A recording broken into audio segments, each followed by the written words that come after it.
আল্লাহ রাব্বুল আমিন বলছেন আমার নবীকে, মক্কার লোকেরা নবীজির কাছে আসলো, আসার পরে বলতে শুরু করলো, মুহাম্মদ সাল্লাল্লাহু আলাইহি সাল্লাম, তোমার কাছে তো আমরা আসতে চাই, তোমার কাছে তো আমরা বসতে চাই, তোমার পাশে বসে বসে তোমার সাথে আমরা একটা বনিবনার মধ্যে আসতে চাই, নেগোসিয়েশনের মধ্যে আসতে চাই। ধর্ম মানবো কি না মানবো, দিন গ্রহণ করব না করব সেটা পরের কথা, কিন্তু তোমার কাছে অন্তত একটু বসতে চাই, কিন্তু পরিবেশ তো নাই। নবী বললেন, পরিবেশ নাই মানে? মক্কাতে এত বড় পরিবেশ, আমার পাশে তুমি আসলে তোমারে ঠেকাবে কে?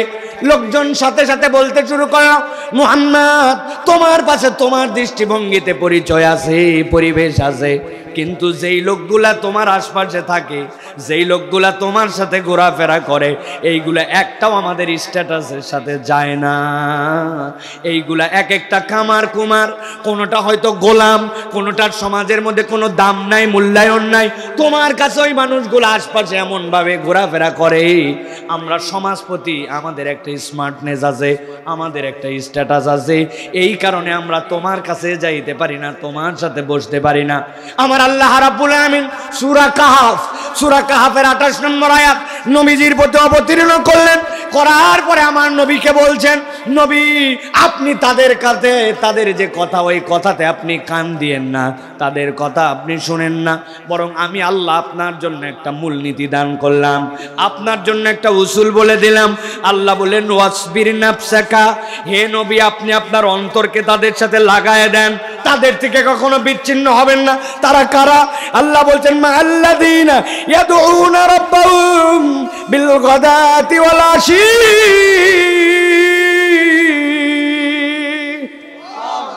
ওই মানুষ তো তারা, যেই মানুষের দুনিয়ার কোনো স্বার্থ নাই, দুনিয়ার কোনো টার্গেট নাই, যেই মানুষগুলা সকাল সন্ধ্যা আপনার সাথে থাকে, আর একমাত্র তাদের টার্গেট ইউরিদুনা ওয়াজহাহু, আল্লাহর সন্তুষ্টি, আল্লাহর সন্তুষ্টির তাগিদে সকাল সন্ধ্যা আল্লাহর জিকির করে। যারা সকাল সন্ধ্যা আল্লাহর জিকির করে, আমি আল্লাহ দায়িত্ব দিলাম ও নবী, ওরা যত ভিআইপি হোক না কেন, তাদের সাথে আপনার সম্পর্ক নাই, আর এদের অবস্থান যতই নিচুই হোক না কেন, যারা সকাল সন্ধ্যা আল্লাহর জিকিরে থাকে, আপনি কখনো তাদেরকে ছেড়ে যাবেন না। আল্লাহু আকবার। তাহলে সকালে আর সন্ধ্যাতে আল্লাহ রাব্বুল আমিনের জিকিরে বসা, আল্লাহকে ডাকা, আল্লাহর জন্য নিবেদিত হওয়া, এটা যার তার স্বভাব নয়, এটা আল্লাহ পছন্দ স্বভাব। এই জন্য সকালে সকলের নসিবে এটা আশা জোটে না, ঠিক কিনা? আপনার গ্রামে কি এই কয়টার লোক? কি মনে হয় এ কয়জনই পুরুষ মানুষ? এ কয়টাই ইয়াং? না। কিন্তু আল্লাহ বলছেন সকলের যোগ্যতা নাই যে এই জায়গায় আসবে। আর নবী বলছেন দাম যদি না বোঝো তাইলে কেমনে বুঝবে?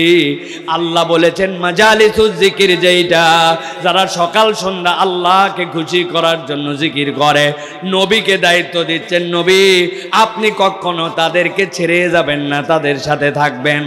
আল্লাহ এবার সতর্ক করতেছেন, ছেড়ে তো যাবেনই না। সাথে সাথে আল্লাহ বলছেন, ওয়ালা তাদু আইনাকা আনহুম তুরিদু যিনাতাল হায়াতিদ দুনিয়া,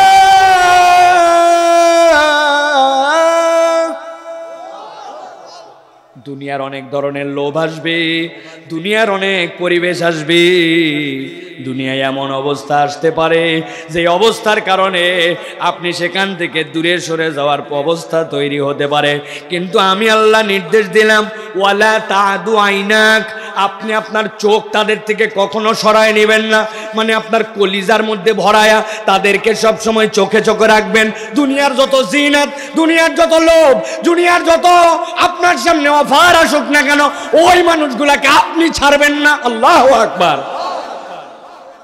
নবী যাদেরকে ছাড়বে না, ওই মানুষগুলা কপালওয়ালা, কেননা আপনি দুনিয়ার থেকে কবরে যাওয়ার সময় বহু লোক মিলাই আপনারে কবরে নামাবে, আর সবাই মিলে বলবে আলা মিল্লাতে রাসূলিল্লাহ, আপনাকে আল্লাহ নবীর মিল্লাতে রাখা হলো। কিন্তু যেই বেটাকে আলা মিল্লাতে রাসূলিল্লাহ বলে রাখা হয়েছে, ওই বেটা আল্লাহ মাফ করুক, হয়তো রাত্রেবেলা এশার নামাজের পরে এশার নামাজটাও পড়ে নাই, প্রস্রাব করে দাঁড়ায় দাঁড়ায় প্রস্রাব করে মুইতে পানিও নেয় না। আছে না এরকম? আছে না? সারা জীবন আল্লাহর বিপক্ষে ছিল, রসুলের বিপক্ষে ছিল। আল্লাহর আইনের কথা বললে, নবীর পক্ষে কথা বললে, আল্লাহর দ্বীনের পক্ষে কথা বললে ওরা তখন মানত না। ওদের লিডার ছিল ভিন্ন, দল ছিল ভিন্ন, স্লোগান ছিল ভিন্ন। কিন্তু মরার পরে আবার মিল্লাতে রসুলে উঠতে চায়, এরকম লোক আসেনি ভাই? আছে। এরকম লোক যদি নাও থাকতো তাও বুঝতাম। কিন্তু আপনার এই যে 20 বছর পার হয়ে গেল, আপনার এলাকার রাস্তার অবস্থা কেন? কি ব্যাপার? দেশ নাকি ভাসে গেল? আমার গাড়ি তো পুকুরে চলে গেছিল আর একটু হলে। বেটা তুমি মিল্লাতে রসুলে উঠতে পারো নাই, আবার দেশের মানুষের জন্য প্রপার খেদমত করতে পারো না। ভক্কর চক্কর, এর নাম কি? এই ভক্কর চক্কর পার্টিতে আমাদের তরুণরা, ইয়াংরা এখন পড়ে গেছে, ভক্কর চক্কর পার্টিতে পড়ে গেছে। They feel that I am the smart man of the world, not the Zazira. তুমি কিভাবে তোমার ক্যালিবার ঠিক করছো? তুমি কিভাবে তোমার স্মার্টনেসের যোগ্যতা নির্ণয় করছো? I am wearing a jeans pant, T-shirt, মাথায় পড়ছে একটা টুপি, হাতের মধ্যে অ্যান্ড্রয়েড ফোন, মনে করছি যে আমাকে ধরে কেড়ে। আমার থেকে বড় স্মার্ট আল্লাহর দুনিয়ায় নাই। কিন্তু আপনি জানেন what is the definition of smartness? Smartness কাকে বলে আপনি সংজ্ঞাটা সম্পর্কেই ধারণা নাই। আল্লাহর দিন মানে যে আল্লাহর কাছে স্মার্ট, সে আল্লাহর দিন মানে না, ও আল্লাহর কাছে এক চুলাও স্মার্ট না। ঠিক না? তুমি স্মার্টনেসের মানদণ্ড দাঁড় করাইছো। তোমার স্মার্টনেস দুনিয়ায় যেটা, ওইটা অনেক সময় ওইটা শয়তান তোমাকে বুঝাইছে, ওইটার সাথে আল্লাহ আল্লাহ রসুলের সম্পর্ক নাই। সকালবেলা অফিসে যাওয়ার সময় দাড়ি চকচকা করে যায়, আছে না ভাই? এভরিডে দাড়ি আছে কি না? He thinking that I am the smart man of the office. আমি স্মার্ট ম্যান অফিসের সবচেয়ে বড়, হেভি লাগতেছে আমাকে দেখতে। কিন্তু আল্লাহ বলছেন ওয়া ইন্নাকা লাআলা খুলুকিন আযীম, আমি আমার নবীকে সর্বোচ্চ সুন্দর, সবচেয়ে উন্নত চরিত্রের উপর প্রতিষ্ঠিত করেছি। আমার নবী পৃথিবীর কোন পয়গম্বর, কোন সাহাবী তার দাড়ি কখনো কাটে নাই। সুতরাং তুমি কিয়ামত পর্যন্ত সকল লোক মিলাই যদি বলে তোমাকে স্মার্ট লাগতেছে, তুমি আল্লাহর গুড বুকে তোমার নাম স্মার্ট হিসাবে তুলতে পারো নাই। তুমি মানলেও ঠিক, না মানলেও ঠিক। আপনি আবার মনে করেন না যে আমি ঠিক বলছি মানে এটা ঠিক। জি না, আল্লাহর এই ঠিক বলাতে কিচ্ছু যায় আসে না। ঠিক না? আপনার ঠিক বলাতে কিছু যায় আসে না। একজন মনে করছে ওই যে সিনেমার পুরস্কার দেয়, আমার নাম মনে নাই, বাহিরে বিশাল বড় অনুষ্ঠান হয়, বাপরে, সেই জায়গায় এক একজন পোশাক নির্বাচন করার জন্য কোটি কোটি টাকা খরচ করে, বিরাট বড় বড় পোশাক পরে, যেইগুলা ঊর্ধ্বলঙ্গ, উলঙ্গ, অথবা যেইগুলার সাথে সভ্যতার মানবিকতায় কোনো সম্পর্ক নাই। ওরা মনে করতেছে এই পোশাক আধুনিক পোশাক, রুচিশীল পোশাক। আর যারা বোরকা পরে, চোখ ঢাকে, হাত মোজা পরে, পা মোজা পরে, সাধ্যের মধ্যে, এদেরকে বলে জীবন্ত টেন্ট। এরা ব্যাকডেটেড, এরা আধুনিক নয়।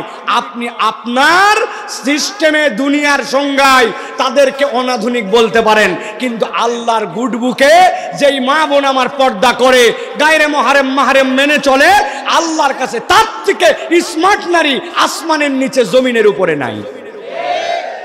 আপনার বলাতে কি যায় আসে? ঠিক কিনা? কিচ্ছু যায় আসে না। এই জন্য বলতেছি ভাই, এই যে মানদণ্ড, যেটার আলোকে আপনি নিজেকে মনে করবেন যে আমার অবস্থানটা কি, ওইটা আল্লাহ এবং আল্লাহ রসুল সাল্লাল্লাহু আলাইহি ওয়াসাল্লামের তরিকায় হওয়া লাগবে। ঠিক কিনা? যে আপনার মানদণ্ডে হবে না। আপনি ওজন কি দিয়ে করবেন? প্রত্যেকটা জিনিসের নীতি আছে, আছে না ভাই? এটা ঈমান, মুখস্থ করেন, এটা ঈমান। আপনি ধান মাপতেছেন মন 40 কেজিতে, আপনি মনের হিসাব আনছেন। আপনি দুধ মাপতেছেন লিটারে, আপনি সোনা মাপতেছেন গ্রামে, আপনি জমি মাপতেছেন 33% বিঘা, আবার অনেক জায়গায় আছে 20 কাঠায় বিঘা। আপনার একটা স্ট্যান্ডার্ড আছে। আপনি কাপড় মাপতেছেন মিটারে, গজে, তাহলে আপনার সবগুলার মিটার আছে। মানুষ আল্লাহর কাছে কোন হিসাবে স্মার্ট হবে, বিবেচিত হবে, তার জন্য আল্লাহ একটা নিক্তি দিয়েছেন, আল্লাহ একটা মিটার দিয়েছেন। আল্লাহ বলছেন আমার নবী হচ্ছেন ওইটার মানদণ্ড, আমার নবীর মানদণ্ডে আসছে ওইটা আল্লাহর কাছে অ্যাকসেপ্টেবল। আর আমার নবীর মানদণ্ডে আসে নাই, তুমি যেই হও না কেন আল্লাহর কাছে তোমার কোনো দাম নাই। কথা কি ক্লিয়ার ভাই? কথা কি বুঝছেন আপনারা? প্রিয় ভাইয়েরা, এই কথাটা আমাদের ঈমানের অংশ। এইটা না বুঝার কারণে আমাদের ছেলেরা ডাইনে দৌড়ায়, বামে দৌড়ায়, উমুকের চুল কাটা দেখলে সেরকম করে চুল কাটতে চায়, উমুকের প্যান্টে ব্লেড মারা থাকলে ওই রকম ব্লেড মারা প্যান্ট পরতে চায়, উমুক মহিলার শাড়ি নারী ভুড়ি সব বের করা দেখলে মনে করে ওইটাই বোধহয় আধুনিক। কেননা সে তার মানদণ্ড এখনো ঠিক করতে পারে নাই। আপনাকে একটা মানদণ্ডে আসতে হবে যদি আল্লাহর কাছে আপনি গ্রহণীয় হতে চান। কথা ঠিক কিনা? আমার তরুণ, আমার যুবক, আমার ইয়াংয়েরা, তাদেরকে বলবো ভাই তোমাদের কিসের এত ব্যস্ততা? হ্যাঁ, কি ব্যস্ততা বলো? কি এমন তোমার সময়ের অভাব পড়ে গেছে? কি করো তুমি? হিসাব করে একটু নিজে নিজে মূল্যায়ন করে দেখো। সন্ধ্যার থেকে কোথায় সময় পার করলে? কতক্ষণ ফেসবুক ঠেললে? কতক্ষণ ইউটিউব ঠেললে? বছরে একদিন আয়োজন হয়, তোমাকে খুঁজে পাওয়া যায় না। অথচ সবার আগে তো তোমাদের এসে বসার কথা ছিল, সবার আগে বাঁধ ভেঙে তোমাদের হাজির হওয়ার কথা ছিল। আপনারা এলাকায় মাহফিলের জন্য খানা পিনার আয়োজন করেন, তাই না ভাই? আপনাদের কি মনে হয় জাজিরা এই অঞ্চলে লোকের রাত্রেবেলা খাওয়ার এরকম অভাব যে যেই মাহফিলে এসে ওই খাবারটা খেয়ে তারপরে যাব, এই জন্য আমি মাহফিলে আসছি? এই এলাকায় মানুষের এরকম অভাব আছে? তাহলে আপনি কেন ভাবতেছেন যে এইটা যখন দিবে তখন আপনি আসবেন? আজকে কিন্তু সেই সুযোগ হবে না। আমি আর সর্বোচ্চ 5-7 মিনিট সময় দিব। এরপরে কিছু ছেলে পেলেকে এই সামনে দাঁড় করাবো, দাঁড় করায় দুই পাশ দিয়ে বুক করে দিব। আজকে আপনি 5-7 মিনিটের পরে দোয়ার আগ মুহূর্তে সুরসুর করে আসবেন। আজকে আপনার সেই সুযোগ নাই। ভালো করে মনে রাখেন, আপনারা এই আপ্যায়নের ব্যবস্থা করেছেন, প্রয়োজনে এক একজন 10 প্যাকেট করে নিয়ে যাবে, কিন্তু আলোচনায় থাকবে না। শেষ মুহূর্তে সুরসুর করে এসে ঢুকবে। আজকে সাইফুল্লাহ এই মাঠে এটা হতে দিবে না। রাজি আছেন আপনারা? 5 মিনিট সময় দিব। আর এরপরে 10টা ছেলেকে ওখানে দাঁড় করাবেন, একটা ছেলে পেলে ভিতরে ঢুকবে না। এলাকায় আপনারা কি হয়েছে? হ্যাঁ, কতদূর পর্যন্ত আপনারা পড়ালেখা করে শেষ করে ফেলছেন? এই যে এখানে যারা বসে আছেন, আলহামদুলিল্লাহ, আলেম ওলামা বিসিএস কত ধরনের যোগ্য মানুষেরা আছেন। এখানে নিচে মুরব্বিয়ানে কেরাম অনেকে বসে আছেন, যারা আলেম ওলামা অনেকে বসে আছেন। আপনি কি হয়েছেন এমন যে আপনি কোরআনের কথা শোনার জন্য আসবেন না? আপনি আল্লাহর জন্য একদিন সময় দিবেন না? আপনার কি সমস্যা ভাই? সব জেনে ফেলছেন, ইসলাম সম্পর্কে যা জানার মোটামুটি আপনার সব অর্জন হয়ে গেছে। আমি তো অনেক সময় মজা করে বলি, জোর করে যদি ধরা হয় যে বলেন তো গোসলের ফরজ কয়টা, 50% ছেলে বলতে পারবে না গোসলের ফরজ কয়টা। ধরেন, অথচ তার শরীর নাপাক হয়, ও গোসলের ফরজ জানে না, ফুটানি মারে ঘুরে বেড়ায়, চিন্তা করছে বিরাট জামা কাপড় পরছি, 3 তালা চুল কাটছি, বাপ রে বাপ, একবারে হুডি লাগাইছে, আর দুনিয়াতে নাই। গোসলের ফরজ জানে না, আছে কিনা? অজুর ফরজ জানে না, আছে কিনা? মজা করে তো বলি, গোসলের ফরজ ধরছে, বলি কয়টা? কয় 3টা। বলে কি কি বল? বলছে জানা আছে। বলছে বল না বেটা। শেষে বলছে যে হুজুর, লুঙ্গি, বদনা, গামছা। গোসলের ফরজ তো 3টাই কেন না? এই 3টাই তো না, লুঙ্গি, বদনার, গামছা। হ্যাঁ, আহা, অনেকে যারা হাসছে আমাদের অনেকে আছে, তারা আবার দেখবেন গোসলের ফরজ হয়তো কমন পড়ছে, কিন্তু উনার কাছে যদি জিজ্ঞাসা করা হয়, বাবা নামাজের ভিতরে বাহিরে ওয়াজিব কয়টা বলেন, অজুর সুন্নত কয়টা বলেন, গোসলের সুন্নতের তারতিব কি বলেন, কোরআন শরীফের সূরা ফাতিহা আর সূরা আলাম তারা থেকে সূরা নাস পর্যন্ত অর্থগুলো একটু বলেন। দেখবেন দুনিয়ার আমরা অনেক কিছু জেনে ফেলেছি, কত কিছু পারি, কিন্তু আমরা সুবহানাকাল্লাহুম্মা বিহামদিকার অর্থ জানি না। আজ পর্যন্ত দোয়ায় কুনুতের অর্থ শিখি নাই। আপনাদের জাজিরা এরকম লোক নাই? প্রিয় ভাই, একটু গোল্লা, মাঝে মাঝে একটু বিস্কুট, এই তো রিজিক না? মাঝে মাঝে শরবত, রমজান মাসে পেঁয়াজি বেগুনি, এই তো। আপনি খেয়াল করে দেখেন, যা চিন্তা করছেন সব পেট কেন্দ্রিক চিন্তা করছেন, এর বাইরে আপনি রিজিক বুঝতে পারেন নাই।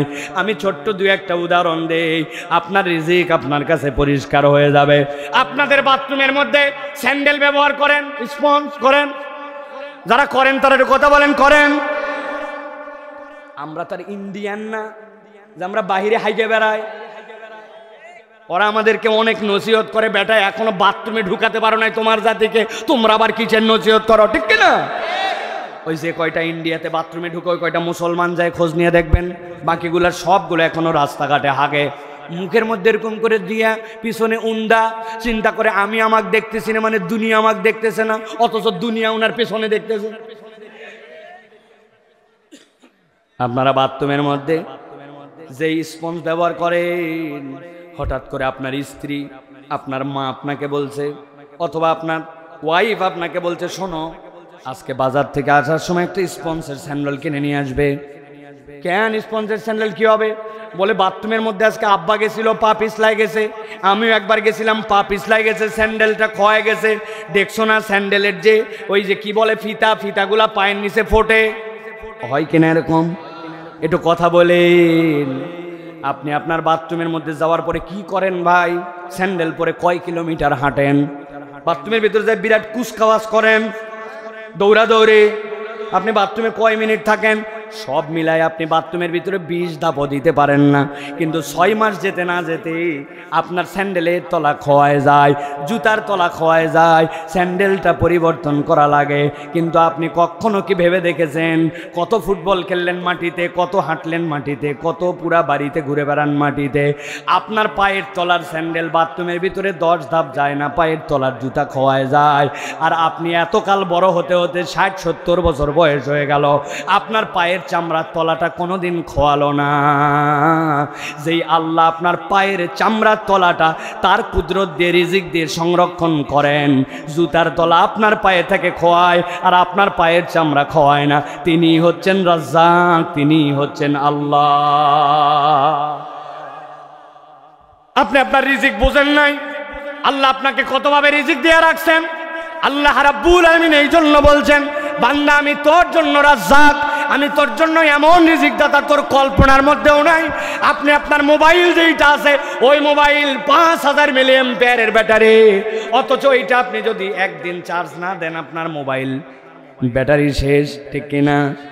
কিন্তু আপনি প্রত্যেক দিন 22,000 বার আপনার চোখের পলক ফেলেন, কিন্তু আপনাকে কোনোদিন চোখের চার্জ নিয়ে আলাদা চিন্তা করা লাগলো না।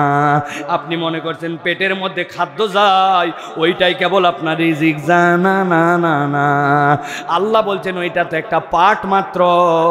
আমি তোর পুরা শরীরটুকুর মধ্যে, তোর পুরা আশপাশ যা আছে পরিবেশের মধ্যে, আমি রব তোর জন্য রিজিক দিয়ে রাখছি। সুবহানাল্লাহ বলেন। এখানে জীবনে কোনোদিনও ধান লাগাইছেন? এরকম লোক থাকলে হাত তোলেন। ধান লাগাইছেন, ধান ধান মাঠে ধান লাগাইছেন, জীবনে একবার হলেও হাত তোলেন না? লজ্জা পাচ্ছেন নাকি? আমিও লাগাইছি তো, কি হয়েছে তাই? হাত তোলেন, হাত না। মানে এবার আপনার এলাকায় ধান লাগানোর পদ্ধতি কি দেখেন তো। আপনি মাঠের মধ্যে ধান লাগাবেন, আগের দিনে ডালির মধ্যে ধান দেয়া, পরের দিন মাঠের মধ্যে হ্যাঁ হ্যাঁ করে ছিটায় মিটায় দিয়ে চলে আসলেন। তাই তাই কি করছেন? ছোট্ট করে একটা নরম বেড বানাইছেন, বেডটা রেডি করছেন আপনি। বেডটা নরম করে হওয়ার পরে আগের দিন সন্ধ্যাবেলা আপনি সব ধানগুলা ভিজাইছেন, সবচেয়ে বাছা বাছা বীজ। এরপরে ওই বীজগুলা নিয়ে ওই বেড যেইটা নরম ওইটার মধ্যে সুন্দর করে বুনে দিয়েছেন।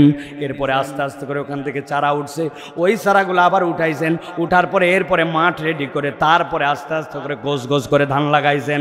যদি আমার সাথে মিলে তাহলে একটু আওয়াজ দিয়ে হোঁ বলেন। আমি তো হোঁ বলতে বলছি, ভালো করে বোঝেন।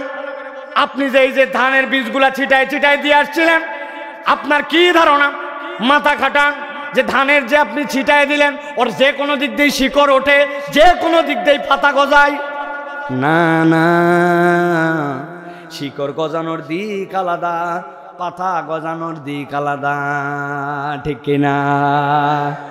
আপনি যে ওই যে বীজতলায় 10 কেজি আপনি নিয়ে যাওয়ার পরে ধান ছিটায় আসছিলেন, আপনি যা ছিটাইছেন ওর 95 ভাগ উল্টা পাল্টা, কোনোটা শীত হয়ে পড়ছে, কোনোটা উপর হয়ে, কোনোটা এক ধানের উপরে আর একটা পড়ছে, কিন্তু এক রাত পার হওয়া লাগে নাই, কে জানি সবগুলা গোড়াগুলা নিচের দিকে করে দিয়ে কুশিগুলা উপর দিকে করে দিছে। কোনোদিন দেখেন নাই শিকড় উপর দিকে উল্টা করে ছিটাইছেন জন্য শিকড় উপর দিকে উঠে গেছে আর পাতা নিচের দিকে না। আপনি মনে করছেন আমার ক্ষেত, আমার রিজিক, আমার ধান করলেই হয়, এত সহজ নয়। আল্লাহ রাব্বুল আমিন বলছেন ইন্নাল্লাহা হুয়ার রাজ্জাকু যুল কুওয়াতিল মাতিন। বান্দা তুই যদি ওই দিকেও তাকাস, তোর রব যে তোর জন্য কত বড় রিজিক দাতা তুই কল্পনা করতে পারবি না, ঠিক কি না? কই আপনি কি স্কিম মাঠের থেকে নিয়ে পানি আবাদ করেন? না না না, আল্লাহর দয় আমি নিজেই একটা বোরিং করছি, করে এখন আমি নিজেই নিজের খেতে সেচ দেই, একটু ফুটানি করে, আছে না? বাপরে, উনি নিজেই নিজের খেতে সেচ দেয়। কয় আমার বাড়িতেই সাবমার্সেবল আছে, আমি বাহির থেকে পানি টানি নেই না। হুয়া বাবা, সাবমার্সেবল আপনার আছে, কিন্তু নিচের পানিগুলা কার? আপনার নানা না দাদার রেখে যাওয়া? আহা, নিচের পানি কার আপনি একদিন ভাবলেন না? আপনি মনে করতেছেন আমার শ্যালো, আমার মেশিন, আমার ডিপ, আমি যেমনে উঠাতে পারি, এত সোজা নয়। ও তরুণ, ও যুবক, একবার কেন তুমি ভাবো না যে রব্বুল আলামিন তোমার মধ্যেও এমন এমন নিদর্শন দিয়ে রাখছেন, একবার যদি কল্পনা করতে তাইলে তুমি আল্লাহ ছাড়া অন্য কারো দিকে মুখাপেক্ষী হতে না। এখানে বাইক চালায় কারা কারা, অথবা বাইক চালাতে জানে কারা কারা? হাত তোলো। মোটরসাইকেল চালাতে পারেন না? হাত তুলছেন। একদিন এক যুবক নিজের মোটরসাইকেল ইয়ামাহা FZS R15 নাকি পিকআপ নিয়ে যাচ্ছে, যেতে যেতে হঠাৎ করে দেখে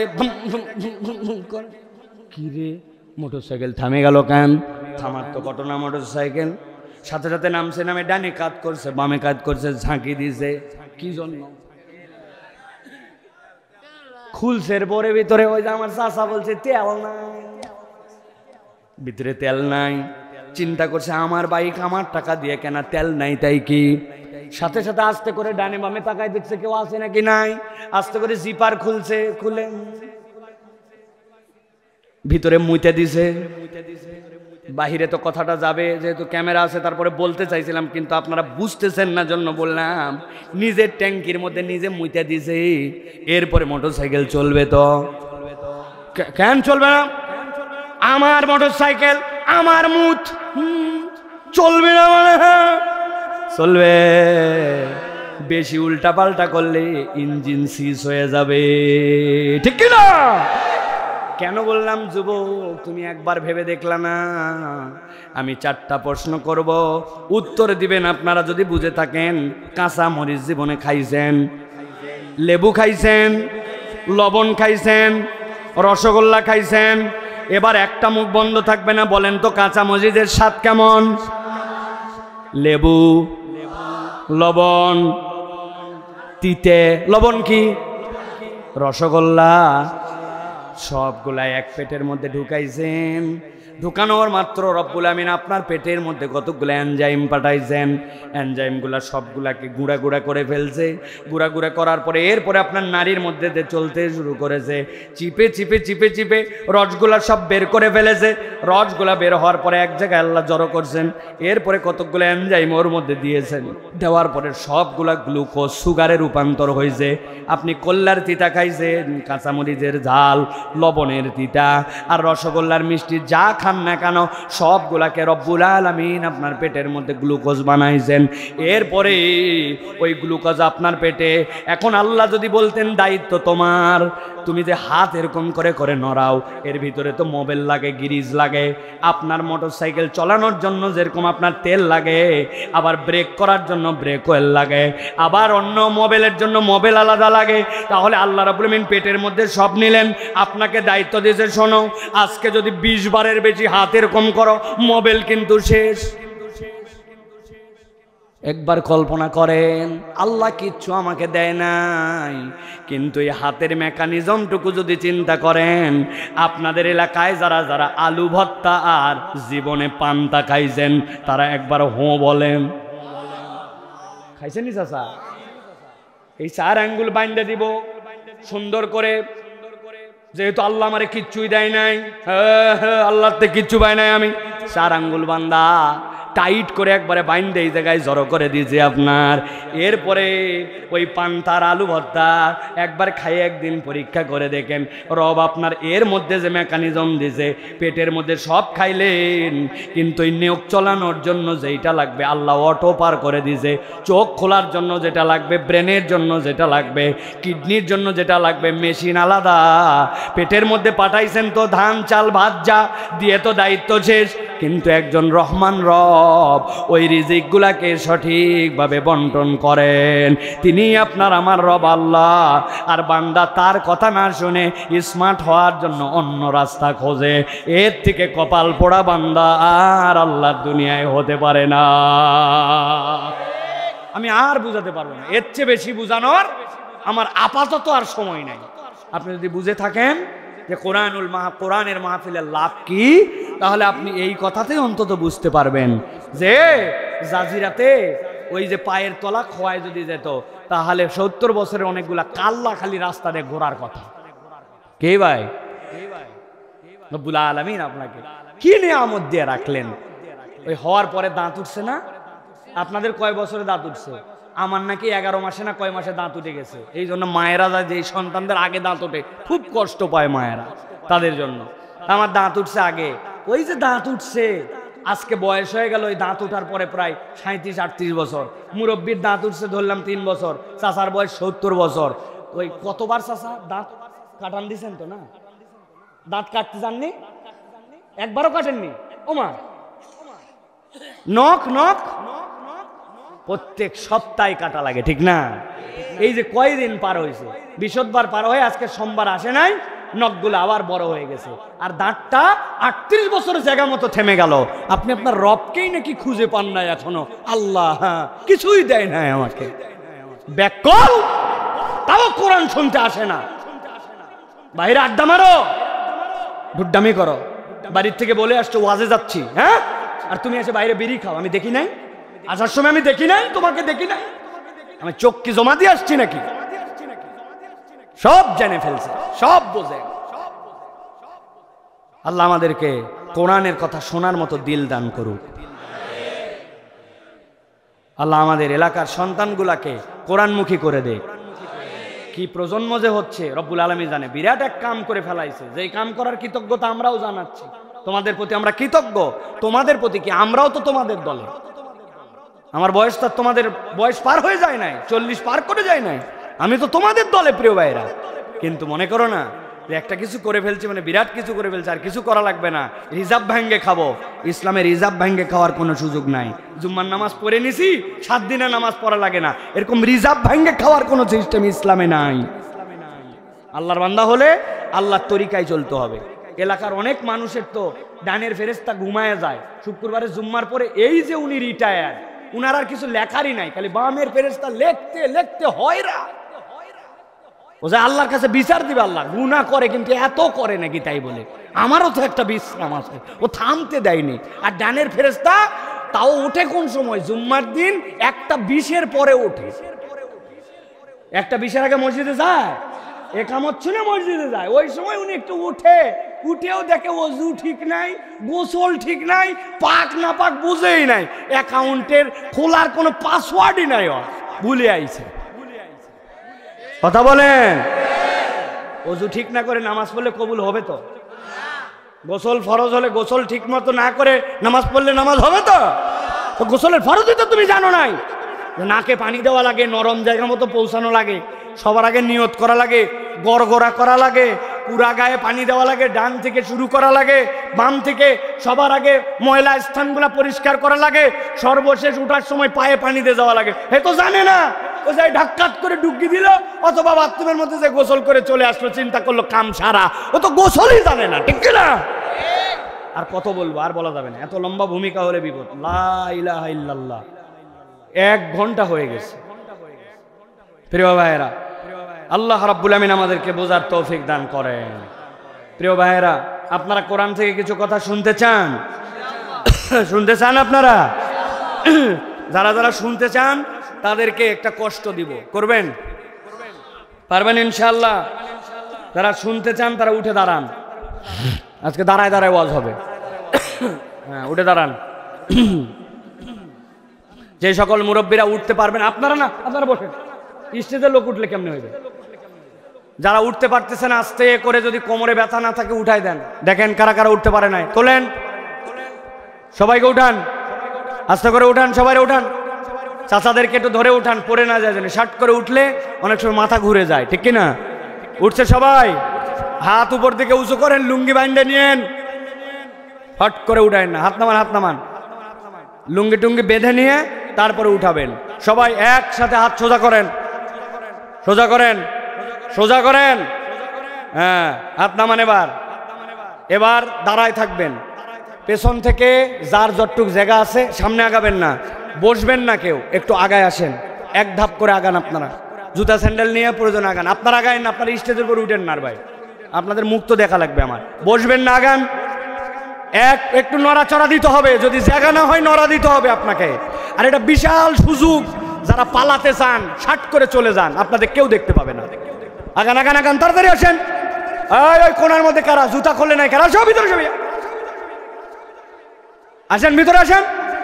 আগাইছেন সবাই? দেখেন তো পিছনে, দেখেন, তাকায় দেখেন কারা আগায় না, একটু নড়াচড়া দেন। এবার হাত সোজা করেন, হাত শক্ত করে করেন, সোজা। এবার ডানে বামে তাকায় দেখেন কারা হাত সোজা করতে পারে না, হাতগুলো সোজা করে দেন। করছে সবাই? করছে সবাই? সোজা করেন, হাত ডানে বামে নড়া দেন। এবার বুড়া আঙ্গুলের ভরে একটু দাঁড়ান, বুড়া আঙ্গুলের ভরে, 2 পায়ের বৃদ্ধাঙ্গুলের ভরে একটু দাঁড়ান, কোমর টান দেন, দেন হাতটা। মাশাআল্লাহ। এবার একটু গলাটা পরিষ্কার করেন। হাত সোজা করছেন? কি রে ভাই, রে ভাই, 10 সেকেন্ড হাত তুলতে, আমি তো হাত তুলেই বলতেছি, এরকম না আমি হাত নামায় বলতেছি। এবার বুক বরাবর হাত নেন, এই বরাবর নিছেন সবাই? নিছেন? গলা পরিষ্কার হয়েছে নি? ভালো করে। এবার আমরা আকাশ বাতাস মুখরিত করে একটা তাকবীর দিতে চাই, পারবেন ইনশাআল্লাহ? পারবেন ইনশাআল্লাহ? আমি যখন লিল্লাহে তাকবীর বলবো, হাত দুটো উপর দিকে ছুড়ে দিয়ে আল্লাহু আকবার বলতে হবে, পারবেন ইনশাআল্লাহ? দেখে একটা আকাশ বাতাস মুখরিত করে আল্লাহর জন্য আমরা একটা তাকবীর দিতে চাই। লিল্লাহে তাকবীর, লিল্লাহে তাকবীর। আল কোরআনের আলো, আল হাদিসের আলো, তোমার নেতা আমার নেতা, তোমার নেতা আমার নেতা, আলেম ওলামা যেখানে, আল্লাহর আইন যেখানে, লিল্লাহে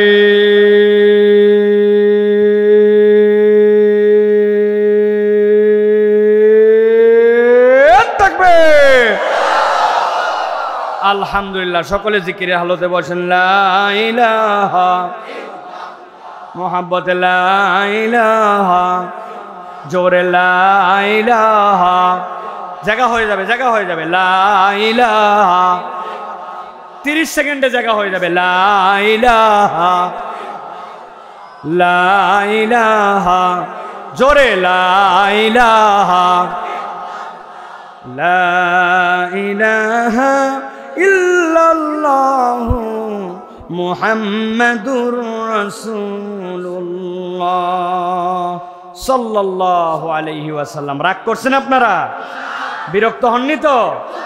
আল্লাহ রাব্বুল আলামিন আমাদেরকে কবুল করুন, আল্লাহুম্মা আমিন। প্রিয় ভাইয়েরা, আজকে আমরা খুব গুরুত্বপূর্ণ একটা বিষয় থেকে ইনশাআল্লাহ আলোচনা শোনার জন্য চেষ্টা করব ইনশাআল্লাহ। তবে খুব বেশি দীর্ঘ সময়ের কথা হবে না, সংক্ষিপ্ত সময়ে নির্ধারিত কথা হবে ইনশাআল্লাহ। আল্লাহ রাব্বুল আলামিনের কাছে প্রথমে আমরা নিয়ত বিশুদ্ধ করি। আল্লাহ রাব্বুল আলামিন যে নিয়তে আসি, এখন আমরা নিয়ত করব আল্লাহ যে কথা শুনবো সে কথার উপরে আমল করে আমাদের জিন্দেগি পরিবর্তন করার মতো আপনি তৌফিক দান করেন। হয় নাই? সকলে বলেন নাই, জোরে বলেন আমিন। মা বোনেরা আছে? বাড়ির সাইডে আছে? হ্যাঁ, মা বোনেরা যারা আপনারা কথা শুনছেন, একটু দুনিয়াবি কাজ থেকে ফারেগ হন, জানলাটা খুলে দেন, দরজাটা খুলে দেন, বাচ্চা কাচ্চাকে একটু সামলা একটু কোরআনের কথা শোনার জন্য দিলটা রেডি করেন। এমন কোনো আজব কথা আমি বলবো না যেই কথা কোনোদিন শোনেন নাই, কিন্তু ওই শোনা কথাই যদি আবার শোনেন, আল্লাহ চাহে তো আল্লাহ আমাদেরকে কল্যাণের উপরে এটার দ্বারা ফায়দা দান করবেন। বলেন আল্লাহুম্মা আমিন। চলেন আমরা দেরি না করে সরাসরি কুরআনুল কারীমের মধ্যে আমরা প্রবেশ করব। বিতাড়িত শয়তান থেকে আশ্রয় প্রার্থনা করে আমরা আল্লাহ রাব্বুল আলামিনের কাছে আমরা সকলে সমস্বরে কুরআনুল কারীমের মধ্যে প্রবেশ করার নিয়তে সকলেই পড়ছি আউযু বিল্লাহি মিনাশ শাইতানির রাজিম বিসমিল্লাহির রাহমানির রাহিম ইয়া আইয়ুহাল্লাযীনা আমানু তুবু ইলাল্লাহি তাওবাতান নাসুহা আসা রাব্বুকুম আন ইউকাফিরা আনকুম সাইয়্যাতিকুম ওয়া ইউদখিলাকুম জান্নাতিন তাজরি মিন তাহতিহাল আনহার। আজকে আমরা সংক্ষিপ্ত সময়ে কুরআনুল কারীমের 10টা আয়াতে কারিমার আলোকে আল্লাহ রাব্বুল আলামিন বান্দার কাছ থেকে যেই 7টা গুণ পছন্দ করেন, আল্লাহ বলেন আমি নিজে বান্দার মধ্যে এই গুণগুলা দেখতে চাই। যেই গুণ এই বান্দার মধ্যে আছে আল্লাহ বলছেন সে আমার প্রিয় বান্দা। সুবহানাল্লাহ বলেন। জিজ্ঞাসা হবে আল্লাহর প্রিয় বান্দা হওয়া লাগবে কেন? জিজ্ঞাসা আছে না ভাই? আমি আপনাকে সহজে বোঝানোর জন্য বলি, আল্লাহর প্রিয় বান্দা হওয়া লাগবে এই কারণে যে আল্লাহ রাব্বুল আলামিন আপনাকে আল্লাহ রাব্বুল আলামিনের ক্ষমা এবং জান্নাতে ঢুকানোর উপযুক্ত করতে চান। এটার পাসওয়ার্ডের নামই হচ্ছে আল্লাহর প্রিয় বান্দা হওয়া। কথাটা বোঝেন নাই? একটা উদাহরণ দেই, পরিষ্কার হয়ে যাবে। আমি একবার ঢাকা থেকে সফর করে ঝিনাইদহ মাহফিলে যাচ্ছি। যাওয়ার সময় ফেরি দিয়ে পার হব দৌলদিয়া পাটুরিয়া ঘাট। আসরের ওয়াক্ত যায় লাভ দিয়ে আমি আসরের ওয়াক্তের সময় গাড়ি থেকে ফেরিতে উঠা মাত্র ছাদে চলে গেছি। ফেরির যারা জীবনে ফেরিতে গেছেন তারা জানেন ফেরির ছাদে নামাজের জায়গা করা থাকে। আমি ছাদে উঠছি, উঠার পরে মোবাইলটা হাতে নিছি। হাতে নিয়ে মোবাইলে সাথে সাথে বের করলাম যে মোবাইলের মধ্যে আমার কম্পাস আছে। কম্পাসটা আস্তে করে দেখলাম, এই যেমন আপনাদের কেবলা এইদিকে, ঠিক না? উত্তর দক্ষিণ দেখে কেবলা দেখে তাড়াতাড়ি করে নামাজে দাঁড়াইছি। দাঁড়ায় 2 রাকাত নামাজ পড়ে শেষ করছি। 2 রাকাত নামাজ পড়া যেই শেষ, সাথে সাথে দেখি একটা মুরব্বী আমার দিকে খালি এইরকম করে তাকায়। আমি চিন্তা করলাম একটা মানুষ এতক্ষণ একটা মানুষের দিকে তাকায় থাকলে একটু বিব্রত লাগে, ঠিক না? বললাম চাচা কি ব্যাপার? বলছে বাবা তোমার দেখে খুব অবাক হয়েছি। আমি বললাম কি দেখো অবাক হলেন? বলছে আমি তোমার আগে এখানে নামাজ পড়ার জন্য আসছি। আসার পরে আমি কেবলা তো ঠিক করতে পারতেছি না। একজনকে জিজ্ঞাসা করছি বাবা কেবলা কোন দিক? মুরব্বী এই দিক। চিন্তা করলাম এই দিক কেবলা। আরেকজনের কাছে শুনে নি। আরেকজনে বললাম বাবা কেবলা কোন দিক? বলছে মুরব্বী এই দিক। হায় সুবহানাল্লাহ, অল্পক্ষণের মধ্যে 60 ডিগ্রি বাঁকা। এরপরে চিন্তা করলাম আরেকজনের কাছে শুনে, আরেকজন বলল যে মুরব্বী এদিকেও না এদিকেও না, ফেরি তো নড়াচড়া করতেছে, কেবলা মাঝ বরাবর, এই বরাবর। আর দেরি না করে ওই তিন দিকের মধ্যে করে নামাজ পড়ে ফেলছি। তো কিন্তু তোমাকে দেখলাম তুমি আসলে, আমি যেদিক নামাজ পড়ছি এদিকেই, কাকু জিজ্ঞাসা নাই, শার্ট করে নামাজ পড়ে ফেললে, ব্যাপারটা কি? হাজব ব্যাপার। আমি বললাম চাচা এটা তো একেবারে সহজ। কই কেন? আমার মোবাইলে কম্পাস আছে, কম্পাসের ধর্ম উত্তর দক্ষিণ, এর বিপরীত পূর্ব পশ্চিম। আমরা যেহেতু কাবার পূর্বে, এই জন্য আমরা পশ্চিম দিকে নামাজ পড়ি। আসলে পশ্চিম দিকে নামাজ পড়ি না, আমরা কেবলার দিকে নামাজ পড়ি, ঠিক কিনা? এইভাবে আমি কেবলা দেখে নামাজ পড়ছি। কয় বাবারে, আমি তো বিভিন্ন জায়গায় ঘোরাফেরা করি, তাহলে আমার জন্য কি এটা একটু ব্যবস্থা করা যায় কিনা? আমি চিন্তা করছি, সোয়াব কামানোর সুযোগ পাইছি। এই লোকের মোবাইলে আমি এটা ঠিকঠাক করে দিব, উনি যত জায়গায় নামাজ পড়বে সব জায়গায় আমি সোয়াব পাবো, কেবলা দেখলেই সোয়াব। আমি বললাম চাচা এটা কোনো ব্যাপারই না, আমার নেট আছে, হটস্পট আছে, সব আছে, আপনার ওটা সেট করে বুঝাই দিচ্ছি আমি 2 মিনিট, মোবাইলটা দেন। চাচা খুশিতে গদগদ হয়ে আমার হাতে পকেট থেকে মোবাইল বের করে ধরায় দিছে। মোবাইল হাতে নিয়ে দেখি নোকিয়া 3220। কি মোবাইল ভাই?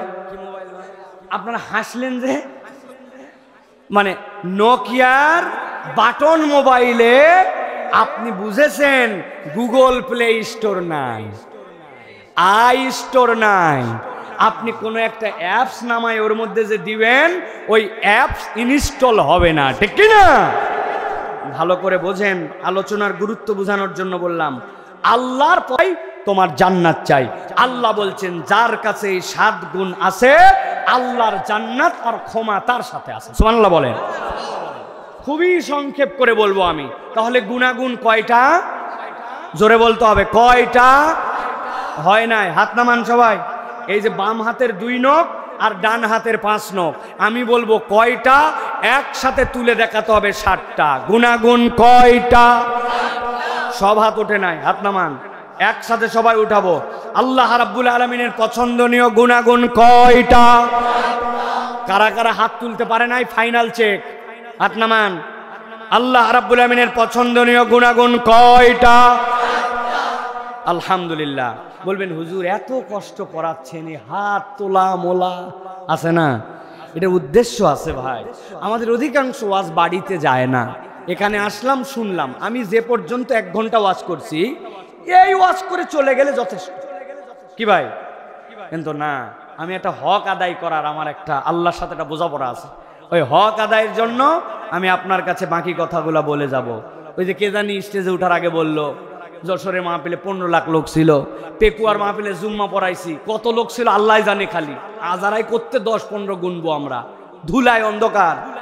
আপনি মনে করছেন ওইগুলো বড় মাহফিল, বড় মাহফিলে সাইফুল্লাহ ভাই অনেক কথা বলবে। জি না, আমার কাছে মাহফিল মানেই বড়, লোক দিয়ে বড় ছোট নয়। অতএব ওই 10 লাখ লোক হলেও যা বলবো, আমার সামনে শুধু মাইকালা থাকলেও তাই বলে যাবো ইনশাআল্লাহ। এই জন্য প্রিয় ভাইয়েরা, আপনাদেরকে কষ্টটা দিচ্ছি যেন ওয়াজটা বাড়িতে যায়। যাবে তো ভাই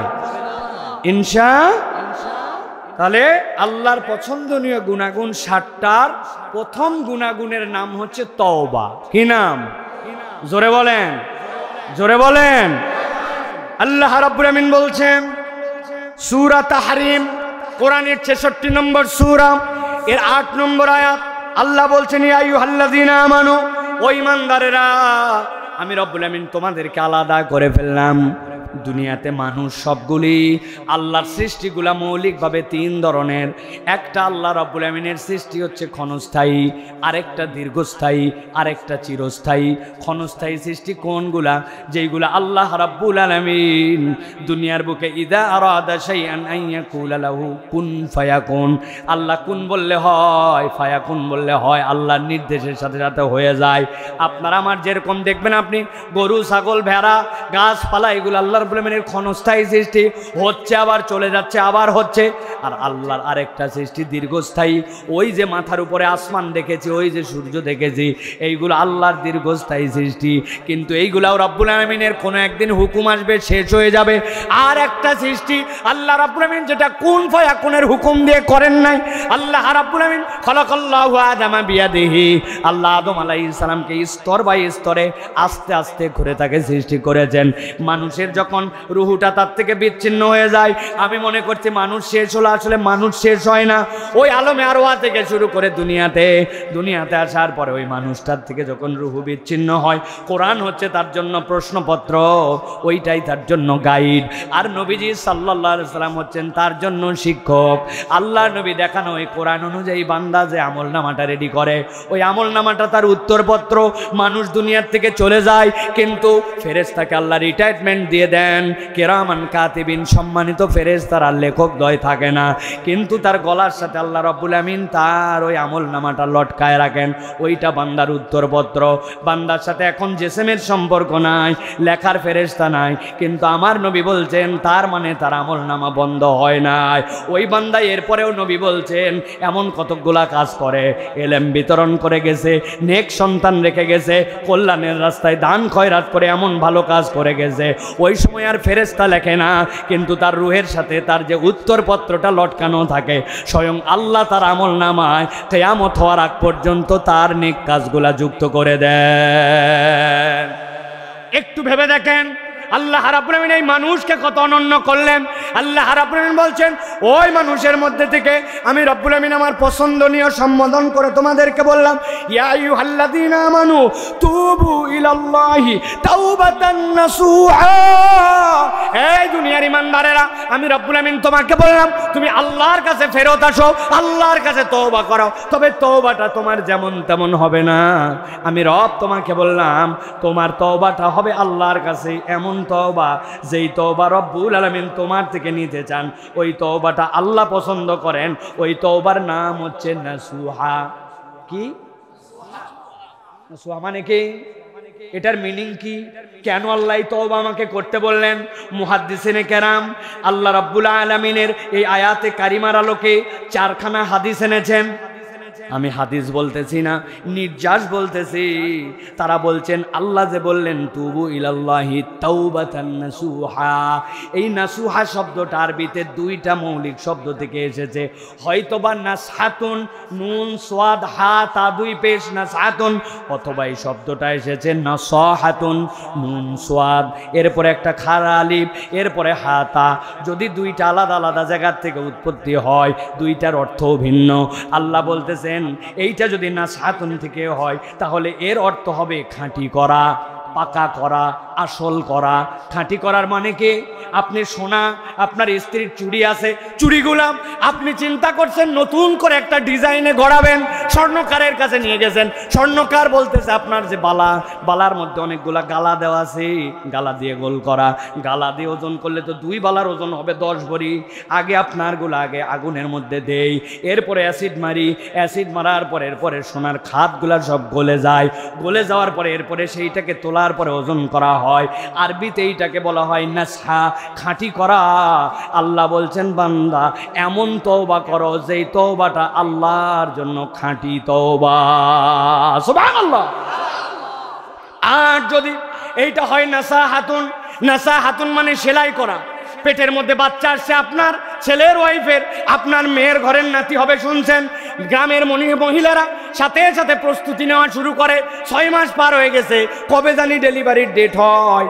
স্বামীর লুঙ্গিটা নেয়, নিজের পুরাতন শাড়িটা নেয়, বাড়ির পুরাতন যে চাদর আছে ওইগুলা নেয়, এরপরে কেটে কেটে সবগুলাকে তাল মতো ফেলে ফেলে আস্তে আস্তে করে সেলাই করে করে আপনার নাতি নাতনির জন্য কাঁথা সেলাই করে, করে কিনা? আরবিতে ভালো করে মনে রাখবেন, নাসাহাতুন মানে হচ্ছে সেলাই করা, জোড়া লাগানো। আল্লাহ বলছেন তুবু ইলাল্লাহি তাওবাতান নাসুহা। ও আমার বান্দা তওবা তো করবে, কিন্তু কোন তওবা আল্লাহর কাছে প্রিয়? যেই তওবাটা আল্লাহর কাছে খাঁটি, আর যেই তওবাটা রব্বুল আমিনের সাথে ভাঙা সম্পর্ক জোড়া লাগায়, এই রকম করে আল্লাহর কাছে তুমি তওবা করো। সুবহানাল্লাহ।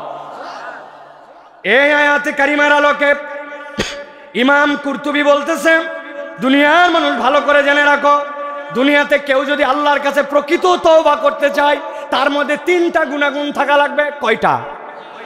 1 নম্বরে মুখে আল্লাহর কাছে ক্ষমা চাইতে হবে। ইমাম কুরতুবী বলতেছেন, খালি মুখে ক্ষমা চাইলাম কোনো কাজ হবে না, অন্তরে তার জন্য অনুশোচনা থাকা লাগবে। রব্বুল আমিন, আমি অনুতপ্ত হয়ে তোমার কাছে বলতেছি। আর 3 নম্বর, অঙ্গ প্রত্যঙ্গকে এরপরের থেকে গুনাহ থেকে মুক্ত করা লাগবে। হারাম একটা কিছু দেখে ফেলছি, সাথে সাথে আপনি আল্লাহর কাছে অনুশোচনা করছেন, দিলের মধ্যে আবার সেটা আপনার ব্যথা আছে, আহারে এটা দেখা আমার ঠিক হয় নাই। ইমাম কুরতুবী বলছেন এইটুকুই নয়, 3 নম্বর শর্ত হচ্ছে তোমার জন্য তোমার ওই অঙ্গ দেওয়ার গুনাহ করা যাবে না, এই প্রতিজ্ঞা করা লাগবে। 3টা জিনিস যার সাথে আছে, দেরি হবে না, করতে দেরি আল্লাহ তার তওবা কবুল করে তাকে মাফ করে দিবেন। এই জন্য মুহাদ্দিসিনে কেরাম বলছেন, একটা খাঁটি তওবার জন্য 5টা রোকন লাগে। রোকন কয়টা? এই যে মাহফিলের মধ্যে আপনারা দেখতেছেন, এই যে নারিকেল গাছ, না ভাই নারিকেল না, এই নারিকেল গাছগুলাও কিন্তু রোকন, কেননা বাঁশ বেশি দেখা যাচ্ছে না, এইগুলার সাথেও ডেকোরেটর আলারা বেঁধে দিছে প্যান্ডেল, ঠিক কিনা? তার মানে এইগুলো আমাদের জন্য খুঁটি। আপনি মনে রাখবেন, আল্লাহর প্রিয়তম হতে যে আপনি যদি নিজেকে আল্লাহর কাছে উপযুক্ত করতে চান, তওবা তো করবেন, কিন্তু তার মধ্যে আপনার জন্য 5টা জিনিস লাগবে। একমাত্র আল্লাহর জন্য তওবা করতে হবে। 2 নম্বর, গুনাহ ত্যাগ করার জন্য তওবা করতে হবে। আগের কাজের জন্য আপনাকে লজ্জিত হতে হবে, আগামীতে করব না এই প্রতিজ্ঞা করতে হবে। আর যদি বান্দার হক নষ্ট করে থাকেন, ওইটা আল্লাহর কাছে বললে হবে না, আগে বান্দার কাছে ক্ষমা নেওয়া লাগবে। দেশের টাকা বিদেশে পাচার করে, ব্যাংক হাওয়া করে দিয়া, রাস্তার খোয়া বালু খাইয়ে উনি এখন বিদেশে যায়, বলতেছে চট করে ঢুকে যাবে। আমি বলছি ভাই, চট করে আসা যাবে না, বলে কই আসতে হবে। সম্মানিত মানুষকে সম্মানজনকভাবে আপ্যায়ন করার জন্য আমাদের প্রস্তুতি নেওয়ার দরকার আছে কিনা? আইসেন, খালি হিসাব বরাবর করা লাগবে। সকালে উঠে যায় নামাজ খুঁজলেন, কেউ কেউ রাত্রেবেলা 70 রাকাত তাহাজ্জুদ পড়ে ফেললেন, কিন্তু বান্দার হক নষ্ট করলেন, জনগণকে গুলি করে মারলেন, হাজার হাজার মানুষকে কানা করে দিলেন, আর আপনি আল্লাহর কাছে হাত তুলে বলেন আল্লাহ মাফ করে দাও। খেলা এত সহজ না, খেলা এত সোজা। আল্লাহ রাব্বুল আমিন এই জন্য বলছেন, তওবার রোকন আগে বোঝো। তুমি বান্দার হক নষ্ট করছো। বাপ মরার সময় বলছিল, এই বোনের হকগুলা দিয়ে দেশ, ওই বেটা বুড়া হয়ে গেছে, দাড়ি পাকে গেছে, আজ পর্যন্ত বোনের জমি ফেরত দেয় নাই। এরকম মুরব্বী শরীয়তপুরে নাই। বেঁচে থাকতে যেই ছেলে পছন্দ হয়েছে ওই ছেলের নামে জমি লিখে দিছে, বাকি ছেলেদেরকে ফাঁকি দিছে, বিদেশে থাকে টাকা পাঠায়, উনি সকলের নামে গড়ে জমি লেখে। ওই ছেলে 15 বছর পরে আসার পরে দেখি কিচ্ছু নাই, আছে না? মুরব্বী আপনি আসরের পর থেকে মসজিদে ঢুকে তসবি টিপতে টিপতে তসবি খোয়াই ফেলছেন, কাজ হবে না। বান্দার হক নষ্ট করার হিসাব আগে বরাবর করা লাগবে, নচেত আল্লাহর কাছে বাটাম ডবল। সিঙ্গেল না ডবল? এই জন্য ভালো করে বুঝে নেন, কথা দীর্ঘ করা যাবে না। আল্লাহ রাব্বুল আমিন বলছেন, কেউ যদি আল্লাহর কাছে একবার ফেরত আসে, গভীর মনোযোগ দেন, দিলটা একটুখানি আল্লাহর জন্য নিবেদিত করেন। আল্লাহ বলছেন, এই তওবাটা কেউ যদি একবার করে নেয়, আল্লাহ বলছেন আসা রাব্বুকুম আইয়ুকাফিরা আনকুম সাইয়্যাতিকুম ওয়া ইউদখিলাকুম জান্নাতিন তাজরি মিন তাহতিহাল আনহার। আমার বান্দার তো অনেক গুনাহ, কিন্তু আমার বান্দাকে তো আমার জান্নাতে নেওয়া লাগবে। আল্লাহর নাম আদেল, এখন বান্দার আমল নামায় তওবা করছে কিন্তু কোনো সওয়াব নাই, আমার বান্দাকে আমি জান্নাতে কেমন করে নিব? আল্লাহ বলছেন, আমি আমার নিজের প্রতি দায়িত্ব নিয়েছি, তুমি যদি তওবাতান নাসুহা একবার করতে পারো, তোমার যত গুনাহ আমি আল্লাহ সবগুলাকে মুটায় দিব, ওইগুলা সবগুলা মুছে দিব। মুছে তো দিলেন, কিন্তু আল্লাহ বলছেন যত গুনাহ ছিল আল্লাহ ওইগুলাকে সওয়াবে কনভার্ট করে তোমার ডান হাতে আল্লাহ রাব্বুল আমিন পার করে দিবে। আর একবার যদি রব্বুল আমিন কাউকে ক্ষমা করেন, আল্লাহ বলছেন আমি তার জন্য জান্নাতের ব্যবস্থা করে দিব। আমার বান্দা জান্নাতের মধ্যে ঢুকে যাবে। আমার বান্দা যেই জান্নাতে ঢুকবে তাজরি মিন তাহতিহাল আনহার, দীর্ঘ আলোচনা। আল্লাহ বলছেন ওই বান্দাদের জন্য এমন একটা জান্নাত দিব, দুনিয়ায় তুমি মাটির উপর দিয়ে চলেছো, দুনিয়ায় তুমি পানির উপর দিয়ে চলেছো, কিন্তু পানির উপর দিয়ে চলতে তোমার আশ্রয় লেগেছে, তুমি হাওয়ায় চলেছো, কোনো আশ্রয় লেগেছে, কিন্তু জান্নাতে যাওয়ার পর তুমি অবাক হয়ে দেখবা তোমার পায়ের নিচ দিয়ে কোটি কোটি নহর, নহর 1 বছর নাহারান, 2 বছর নাহার, জুমাই তাকসির, 2-এর উপরে সংখ্যা কত কেবল আল্লাহ জানেন। আল্লাহ বলছেন এই শাহাদত আঙ্গুলিটা বান্দা নড়াবে, নবী জানায় রাখেন ওই আঙ্গুলির হেলনে তার পায়ের নিচ দিয়ে কোটি কোটি কোটি কোটি কোটি কোটি নহর ঘুরে বেড়াবে, আর বান্দা ওই নহরের উপর দিয়ে তার জান্নাতে ঘুরে বেড়াবে। সুবহানাল্লাহ। আল্লাহ রাব্বুল আমিন এই জন্য বলছেন বান্দা ভালো করে বোঝো, তুবু ইলাল্লাহি জামিআ, তোমরা বিচ্ছিন্নভাবে আল্লাহর কাছে এসো না, বরং সামগ্রিকভাবে তোমরা আল্লাহর কাছে তওবা করো। আল্লাহ বলছেন আইয়ুহাল মুমিনুন লাআল্লাকুম তুফলিহুন। এই আয়াতে কারিমার জন্য স্বতন্ত্র একটা ওয়াজ হওয়া দরকার। কেননা আমরা অনেক সময় মনে করি নিজে বাঁচলে বাপের নাম, তাই না ভাই? কিন্তু ইসলাম বলতেছে নিজে বাঁচলে বাপের নাম নয়, তুমি একা বাঁচবে না, তোমার কমিউনিটিকে বাঁচাতে হবে। এই সমাজে অনেকে অন্যায় করে ফেলেছে, অনেকে পাপিষ্ঠ, অনেকে আল্লাহর দিকে চলে না। আপনি মনে করতেছেন এইটা আমার দরকার নাই, এইটাকে বাদ দেই, এইটা আমার থাকেই কি না থাকেই কি আমার হিসাব আমি দিব না। আল্লাহ বলছেন কু আনফুসাকুম ওয়া আহলিকুম নার, তুমি একাই বাঁচলে হবে না, তুমি নিজে তওবা করেছো এইটুকুই নয়, বরং মানুষ যেন তওবা করে তার জন্য উদ্যোগ নেওয়া লাগবে, ঠিক না? এই মাহফিলগুলা কি জন্য আয়োজন হয়েছে? ওই উদ্যোগের জন্যই তো। কেননা সামগ্রিকভাবে আমরা ডোর টু ডোর যে অনেক সময় ডাকতে পারি না, আজকে একদিনের জন্য আপনাকে ডাকা হয়েছে। কুন আলেমান, হয় আলেম হও, অথবা আলেম না হলে আলেমের ছাত্র হও। আজকে আমরা কোরআনের ছাত্র হিসাবে বসে গেছি। আল্লাহ রাব্বুল আমিনের কাছে এইটাও একটা কবুলিয়াতের কারণ হতে পারে, ঠিক না? তাহলে আমরা তওবা করবো তো ভাই? কেমনে? আল্লাহ রাব্বুল আমিন যেমনে পছন্দ করেন ওই রকম করে তওবা করতে হবে। আল্লাহ আগেরটা করছি, ভুল হয়ে গেছে, আল্লাহ এখন তোমার কাছে সরি বলতেছি, ভবিষ্যতে করব না প্রমিস করতেছি। বান্দা যদি এর উপরে ইস্তেকামত থাকে আর বান্দার হক যদি যথাযথ বুঝায় দেয়, আল্লাহ বলছেন লাআল্লাকুম তুফলিহুন, আমি আমার সফলকাম বান্দাদের মধ্যে তোমার নাম উঠায় নেব। তুমি আর বাটন মোবাইল না, তুমি এখন অ্যান্ড্রয়েড। জান্নাতে যাওয়ার জন্য তুমি প্রস্তুত হয়ে গেছো। সুবহানাল্লাহ বলেন। 2 নম্বর গুনাহগুণ আল্লাহ রাব্বুল আমিন বলছেন ইমানদারদের আল্লাহ দেখতে চান, তারা পবিত্র থাকবে। কি থাকবে?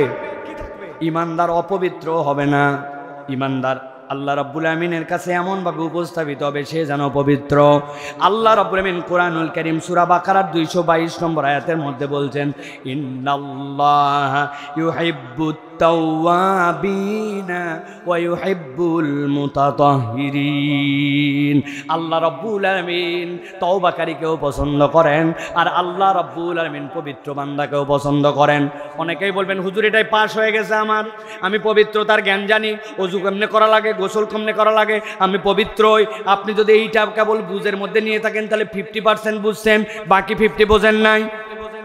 আল্লাহ রাব্বুল আমিন বলছেন দুনিয়াতে যত মুশরিক আছে ইন্নামাল মুশরিকুনা নাজাস, মুশরিকরা হচ্ছে অপবিত্র। এখন একজন মুশরিক এসে বলছে দেখ বেটা কিসের অপবিত্র, আমি একবারে শ্যাম্পু করছি মাথায়, গায়ের মধ্যে একবারে সাবান দিয়ে ডলে গোসল করছি গরম পানি দিয়া, এরপরে তুমি যেরকম করে অজু করো দেখি তোমার অজু আমি কি বলো পারবো না। মানে ইউটিউবে কত অজুর ভিডিও আছে, প্রথমে হাত ধুইছি, নাকের মধ্যে পানি দিয়েছি, মুখ ধুইছি, কুলি করছি, হাত ধুইছি, পা ধুইছি, মাথা পুরাটা মশেও করছি। এখন যদি মুশরিক বলে তোমার কায়দায় অজু করছি, তোমার কায়দায় গোসল করছি, বুঝে থাকলে বলেন তো মুশরিক কি পাক না অপাক? পাক না না পাক? তার মানে এই নাপাকের বিধানটা কোন জায়গা থেকে? আল্লাহ বলছেন ওই নেফাকিটা নাপাকটা হচ্ছে তোমার অন্তরে আল্লাহর সাথে কারো শরীকানা আছে কিনা। অনেক ইমানদার এরকম নামে আছে, কিন্তু ইমানদারও আল্লাহর সাথে শরীক করে। আল্লাহ বলছেন বাহ্যিক পবিত্রতাও লাগবে, তোমার অন্তরটাকে আল্লাহর শিরিক থেকে মুক্ত করা লাগবে, ঠিক না? একটু বিপদে পড়ছে, চলে গেছে ফরিদপুর, চলে গেছে শাহজালাল, চলে গেছে চট্টগ্রাম, চলে গেছে ইন্ডিয়া, আছে কিনা? কি জন্য গেলেন ভাই আপনি শাহজালালের কাছে? বলে আমার বাচ্চা হয় না অনেকদিন। তো শাহজালাল কি বাচ্চা দেয়? বলছেন না না বাচ্চা দেয় না। তো গেলেন কেন? বলছে উনি আল্লাহর বলো ওলি, উনার কাছে বললে, উনার কাছে মান্নত দিলে উনি খুশি হয়, উনি খুশি হলে আল্লাহ খুশি হয়। আল্লাহ দেয় কিন্তু একটু শাহজালালের মাধ্যম দিয়ে দেয়। আপনার ইমান যদি এইটা হয়, আপনার ইমান আর আবু জেহেলের ইমানে পার্থক্য না, ঠিক কিনা? লাতের কাছে কেন যাও? হবলের কাছে কেন যাও? মানাতের কাছে কেন যাও? ওরা সাথে সাথে বলছে এমনি এমনি যায় না, লিয়াকরাবুনা ইলাল্লাহি যুলফা। ওরা কিচ্ছু করতে পারে না, আল্লাহর বান্দার মধ্যে একটুখানি আমাদেরকে একটু মিল করায় দেয়। কি করায়? একটু নৈকট্য ঘটায় দেয়। হ্যাঁ, লাত কি করবে, উজ্জা কি করবে, হ্যাঁ আন্দাজি বললে হবে নাকি? আমরা তো আগেই বলছি মাইয়ার যুকুকুম মিনাস সামাই ওয়াল আরদ আম্মাই ইয়ামলিকু সামাল আবসার সায়াকুলুন আল্লাহ। খাওয়ায় আল্লাহ, পড়ায় আল্লাহ, সব আল্লাহ। তো যাও কেন লাতুজ্জামানাতের কাছে? ওরা একটু আল্লাহর সাথে আমাদেরকে নৈকট্য ঘটায় দেয়। এই কারণে ওরা যদি মুশরিক হয়, তাহলে আপনি উমুক বাবা, তুমুক বাবা, মাজার বাবা, দয়াল বাবা, উমুক বাবার কাছে আপনি যান আর মনে করেন সে আপনাকে আল্লাহর মধ্যে ভায়া মাধ্যম ঘটায় দেয়, ভালো মন্দ করতে পারে। আপনার হাসর নাসর তওবা না করে, ঈমান আর পবিত্রতা যদি আপনার হৃদয়কে পবিত্র করতে না পারেন, আবু জেহেলের সাথে হাসর নাসর হতে পারে, ঠিক কিনা? তাহলে আল্লাহ বলছেন আল্লাহ পবিত্রতা পছন্দ করেন। সেটা কি? অন্তরের মধ্যে শিরিক থাকা চলবে না। আল্লাহ ভালো মন্দ করতে পারেন, রিজিকের মালিক আল্লাহ, দাতা আল্লাহ, জীবন দেয় আল্লাহ, মারে আল্লাহ, খাওয়ায় আল্লাহ। এই ঈমানটা আপনার পরিষ্কার রাখতে হবে, ঠিক কি না? আবার অনেকে আছে বিভিন্ন সময় পরিষ্কার রাখে, আবার সুযোগ মতো এমন একটা কথা বলে বসে, ঈমান নাই। আসেনি? ধান নেড়ে দিছে, ওই দিনই বৃষ্টি আসছে। আপনার বউ বলতেছে আল্লাহ তো আর কারোটা দেখে না, আমি যেদিন ধান শুকোতে দেই ওই দিনই বৃষ্টি দেওয়া লাগে। আছে কিনা? আল্লাহ কারো বাচ্চা দেখে না, আমার তারই অসুখ দেখে আল্লাহ। আছে না? সবার বাচ্চা বিদেশ চলে গেল, আর আমারটা তো আল্লাহ দেখতে পায় না, আল্লাহর প্রতি ব্লেম করে, ঈমান চলে যাবে। আল্লাহ এই জন্য বলছেন পবিত্র হও, ইন্নাল্লাহু ইউহিব্বুত তাওয়াবিন ওয়া ইউহিব্বুল মুতাতাহিরিন। এই তাহারাতের দুইটা পার্ট, বাহিরেও পরিষ্কার, ভিতরেও পরিষ্কার। এখন ভিতরে পরিষ্কার, কিন্তু আবার অনেকগুলো আছে বাহিরে চূড়ান্ত নাপাক। একটারে আসরের পরে ধরছি, আমার নিয়ম হচ্ছে আমি যেখানে নামাজ পড়ি আশপাশে যারে পাই একটু জ্বালায় যাই। চলেন বাবা নামাজে। একজনকে ধরছি, অনেকক্ষণ পরে বলছে হুজুর নামাজ পড়া খুবই নিয়ত ছিল, কিন্তু শরীর আমার নাপাক। আমি বললাম মহিলাদের না শরীর মাসে নাপাক হয়, তোরও কি এ কাম হয় নাকি? বলতে হ্যাঁ এ কাম আমার হবে কেন? তো তোর শরীর নাপাক কিভাবে হলো? বলছে হুজুর আর বলেন না, টাইট প্যান্ট দাঁড়ায় মুতেছি, মুতার কারণে আর ওই মুত লেগে গেছে আমার হচ্ছে প্যান্টে, পানি নেওয়া হয় না, এই জন্য মুসলমানের শরীর নাপাক। আপনাদের জাজিরায় আছে, দাঁড়ায় মোতাপাটি আছে, প্যান্ট নাপাক হয় আছে। হায় মুসলমান, আহা কেমনে তুমি আল্লাহ রাব্বুল আমিনের সামনে উপস্থাপিত হবে? একবার ভেবে দেখো। তুমি তোমার প্যান্টের অজুহাতে তুমি দাঁড়ায় প্রস্রাব করো, তুমি প্যান্টের অজুহাতে প্রস্রাব করার পর তুমি পানি নাও না, পাক না পাক বোঝো না, তুমি উপরে কত চুল কাটো, নিচে তোমার যে অন্ধকার, হ্যাঁ ওর কোনো হিসাবই নেই। কবে পাক সাফ হয়েছে এগুলো আমলের মধ্যেও নেই না। এটা কারা আমলে নেয়? যারা নামাজ কালাম পাক সাফ এইটার পছন্দ করে। আপনি বিশ্বাস করবেন না, যাদের মধ্যে নামাজ কালাম নাই, যাদের মধ্যে আল্লাহ রাসূলের অন্তত প্রস্রাব করার পর পানি নেওয়ার মতো ফিলিংস নাই, উপরে যত চকচকা হোক, এরা শারীরিকভাবে পবিত্র নয়। আমি পরীক্ষা করে দেখছি, ওই বিড়িখোর আছে না, কতগুলা আছে না? বিড়িখোর দেখবেন বাড়ির ঢোকার আগে লেবুর পাতা খাইয়ে ঢোকে, চকলেট খাইয়ে ঢোকে, বাপ মা যেন বুঝতে না পারে। বিড়িখোর জানে না বেটা লেবু খাই তোর মুখের গন্ধ কেমনে দূর করবে। বিড়িখোরের আন্ডারওয়ার্ড থেকেও দুর্গন্ধ বাড়ায়। বিড়িখোর স্বয়ং দুর্গন্ধ একটা। আপনি পছন্দ করেন আমার কথা আর না করেন, মা বোনদেরকে বলবো পবিত্রতার আরেকটা জিনিস আছে। আপনি আপনার ড্রয়িং রুম সুন্দর করে রাখেন, আপনার চুলার তলটা ময়লা, আপনি যে লুসনি দিয়া হাঁড়ি পাতিল ধরেন, চিটকা হাত দেওয়া যায় না, ওটা তো কেউ দেখে না। আপনার বাড়ির ফ্যানগুলা কালো হয়ে গেছে, ওয়ার্ডরোবের পিছনটা ময়লা হয়ে গেছে, বাড়িতে আপনার ঝুল, খাটের তলে আপনার ময়লা। ইমানদারের চরিত্র হবে, নবীজি বলছেন নাজিফু উরা, তোমরা তোমার বাসার আশপাশটা পর্যন্ত পরিষ্কার রাখো।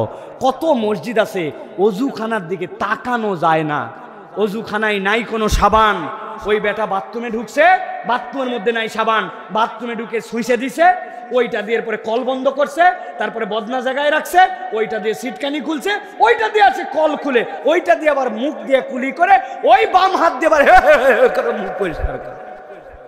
পাক সাপের জ্ঞানই জানে না, আছে কি না? এইভাবে কেউ বলবে না আপনাকে। খেয়াল করে দেখেন, আমার খুব গা গিন গিন করে, আমি যেখানে যাই চেষ্টা করি অন্তত একটা বাথরুমে সাবান দেওয়ার জন্য মসজিদগুলোতে। আপনারা এগুলোতে পরিষ্কার পরিচ্ছন্ন হন।